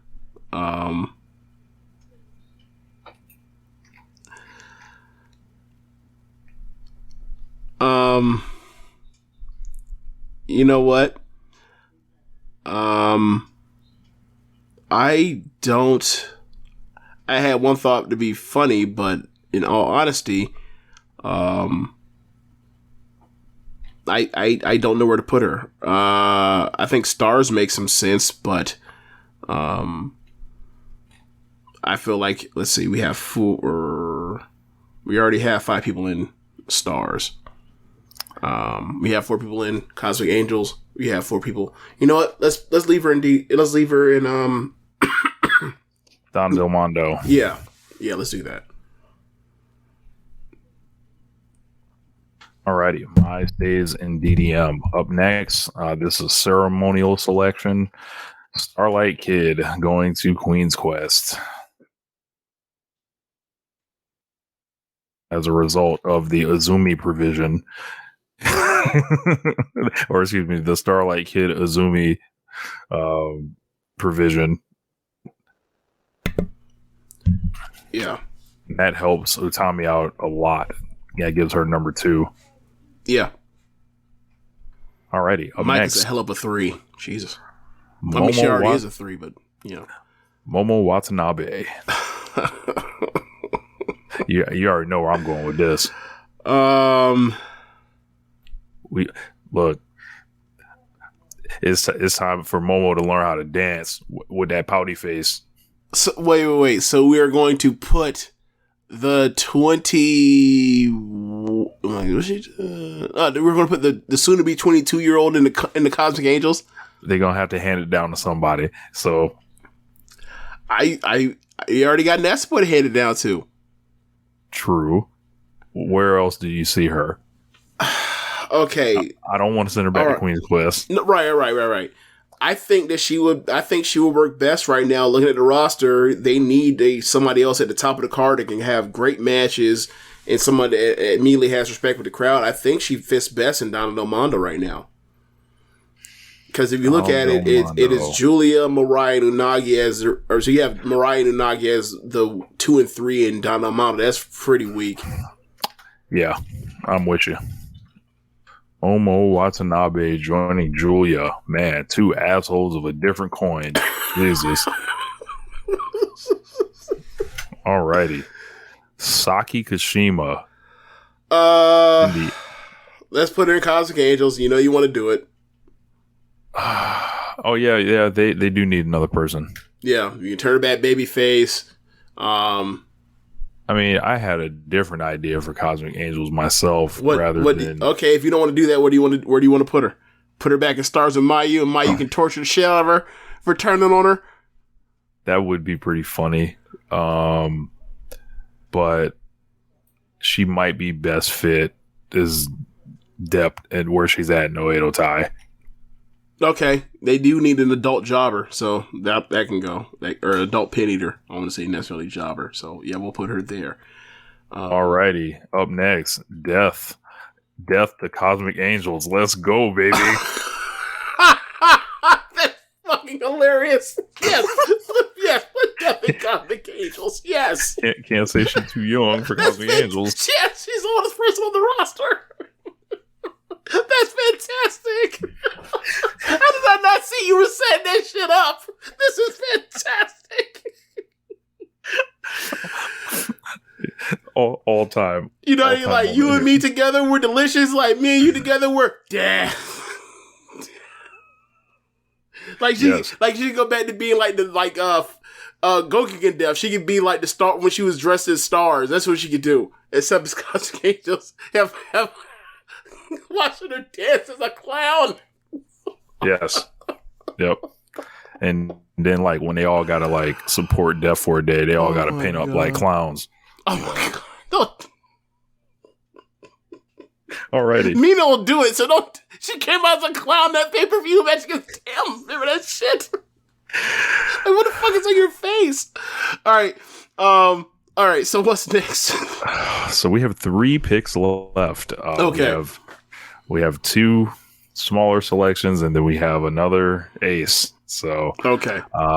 We got Ruaka up next. Okay. So I'm going to say, oh my god, Oedo Tai is fucking awesome. I'm just looking at the top 3. Shuri Izuki and Izumi's awesome. We have rebuilt that country. Yeah, we certainly have. Julia, Momomurai, Unagi. No, gotta send Ruaka to Stars. You know, back to Stars. Okay. She's done that before. She'll just break. Go ahead and throw her in. Actually, what about Cosmic Angels? She's too old. Or what about Queen's Quest? Because they're running with the least amount of people, this is about the number they have. Yeah. Okay, so they're at the roster they normally have, though. Okay, so they already have their 5. I think we need to be finished with Donna Del Mondo and Oedo Tai. Let's see. 1, 2, 3, 4, 5, 6, 7. We need one more Donna Del Mondo. And then Oedo Tai. But it looks like the other ones only have 5 people. So right, but I'm going by what I'm going by what they actually have, like in realistically. So like Stars has 6 people. Let's see. Mayu, Suzuki, Kaguma, Hanan, Ida, and yeah, they have 6 people. Okay, that makes sense. So we're one. So we need to find for these 3 slots left. We need one more person for Stars.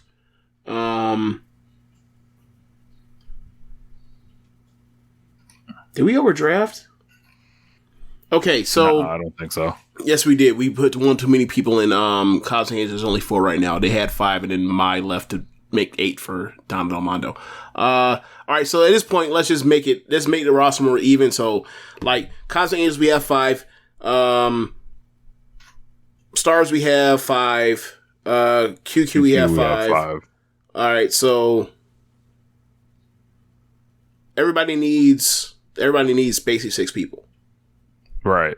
So Donald O'Malley's got to drop somebody. Oedo Tai's done.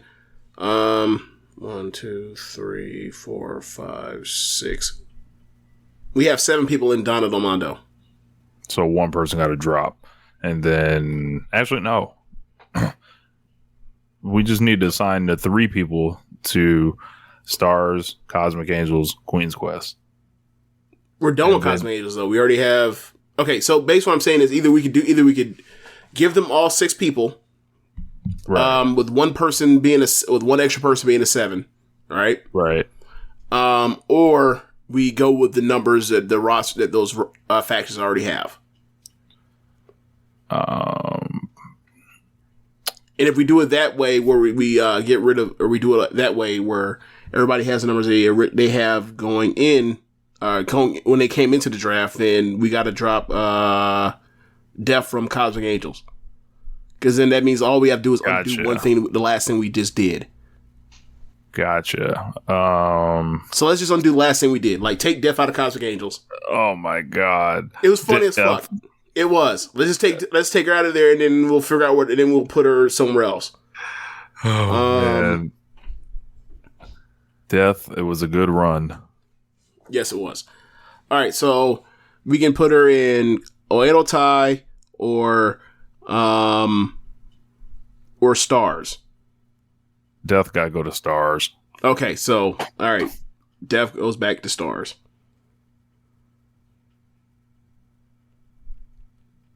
Okay, and Stars is now done with their 6. So we got Ruaka up next. I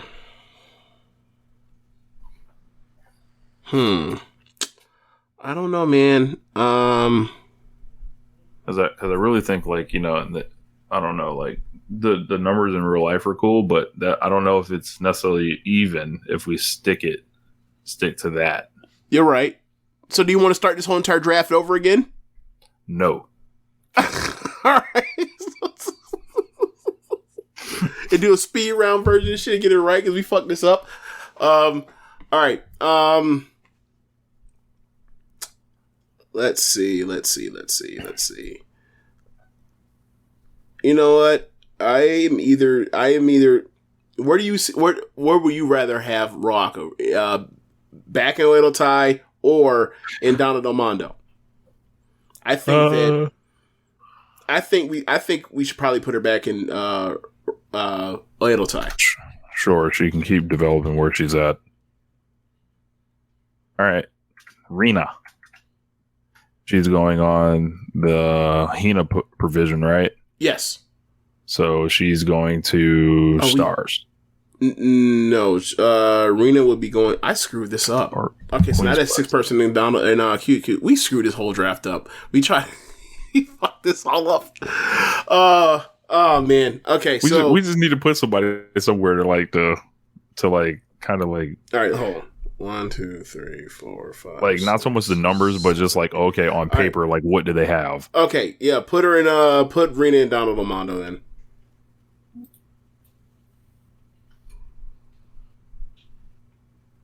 All right, and the last person in the draft, Kyrie. Feel like she has to go home. Stars? Or, excuse me, no, I'm thinking of VO. I feel like she needs to go to Queen's Quest. Okay. Throw her in there.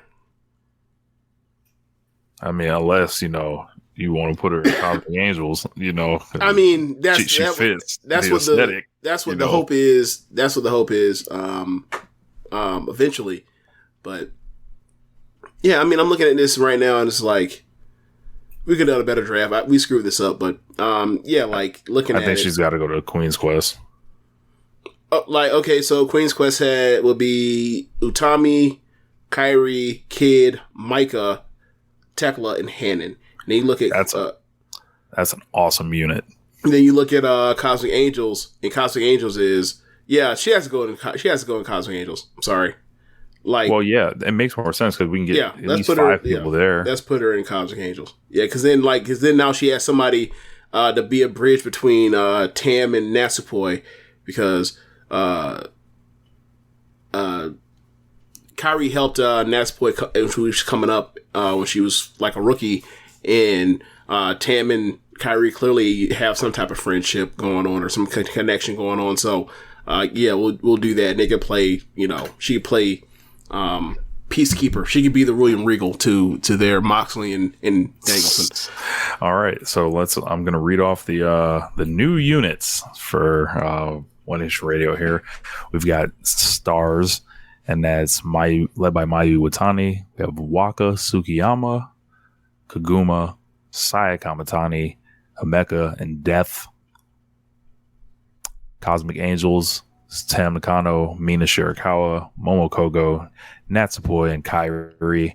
Queen's Quest, Utami, Hannon, Micah, Tekla, and Starlight Kid. Donna Del Mondo, Julia, Unagi, Giant Saya, Lady C, Mirai, Mai Sakurai, Momo Watanabe, and Rina. And last but not least, the new and improved Oedo Tai, Shuri, Natsuko Tora, Azumi, Hazuki, Hina, Saki Kashima, and Ruaka. Yeah, this is a much more balanced roster. Like I'm looking at it, and the way I did it, I wrote them in, and then I power ranked them based on like what they would be factions 1s and 2s or whatever else. So what do we got? Okay, Stars would be Mayu, Kamatani, Himeka, Kaguma, Death, and Waka. Cosmic Angels would be Tam, Kairi, Natsupoi, Mina, and Kogo.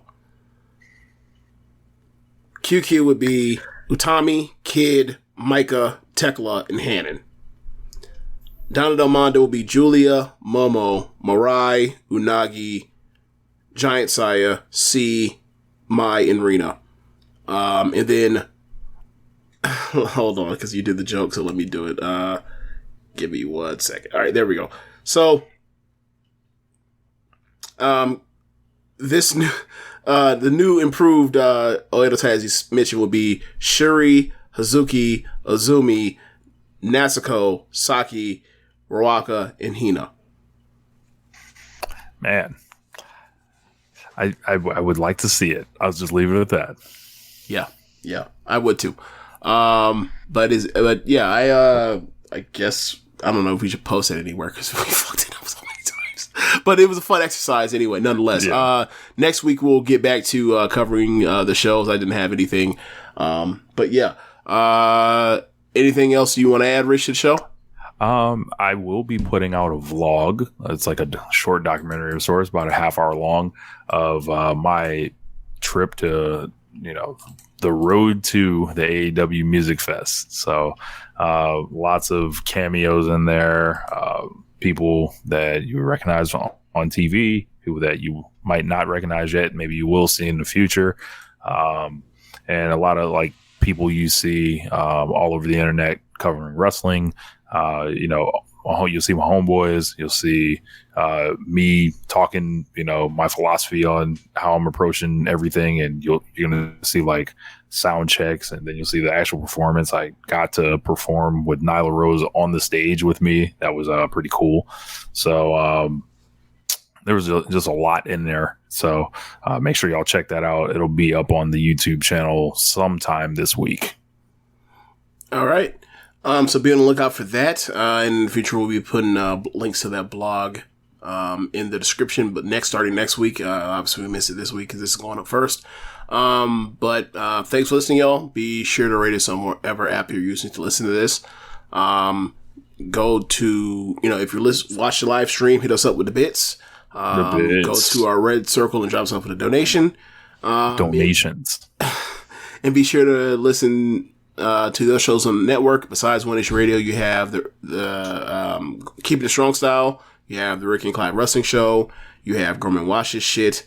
You have the Great Consequences Podcast. You have 8-Bit Suplex. You have All Things Elite. You have Great Match Generator. And you have AEW Match Guide. Thanks for listening, y'all. Later. Peace.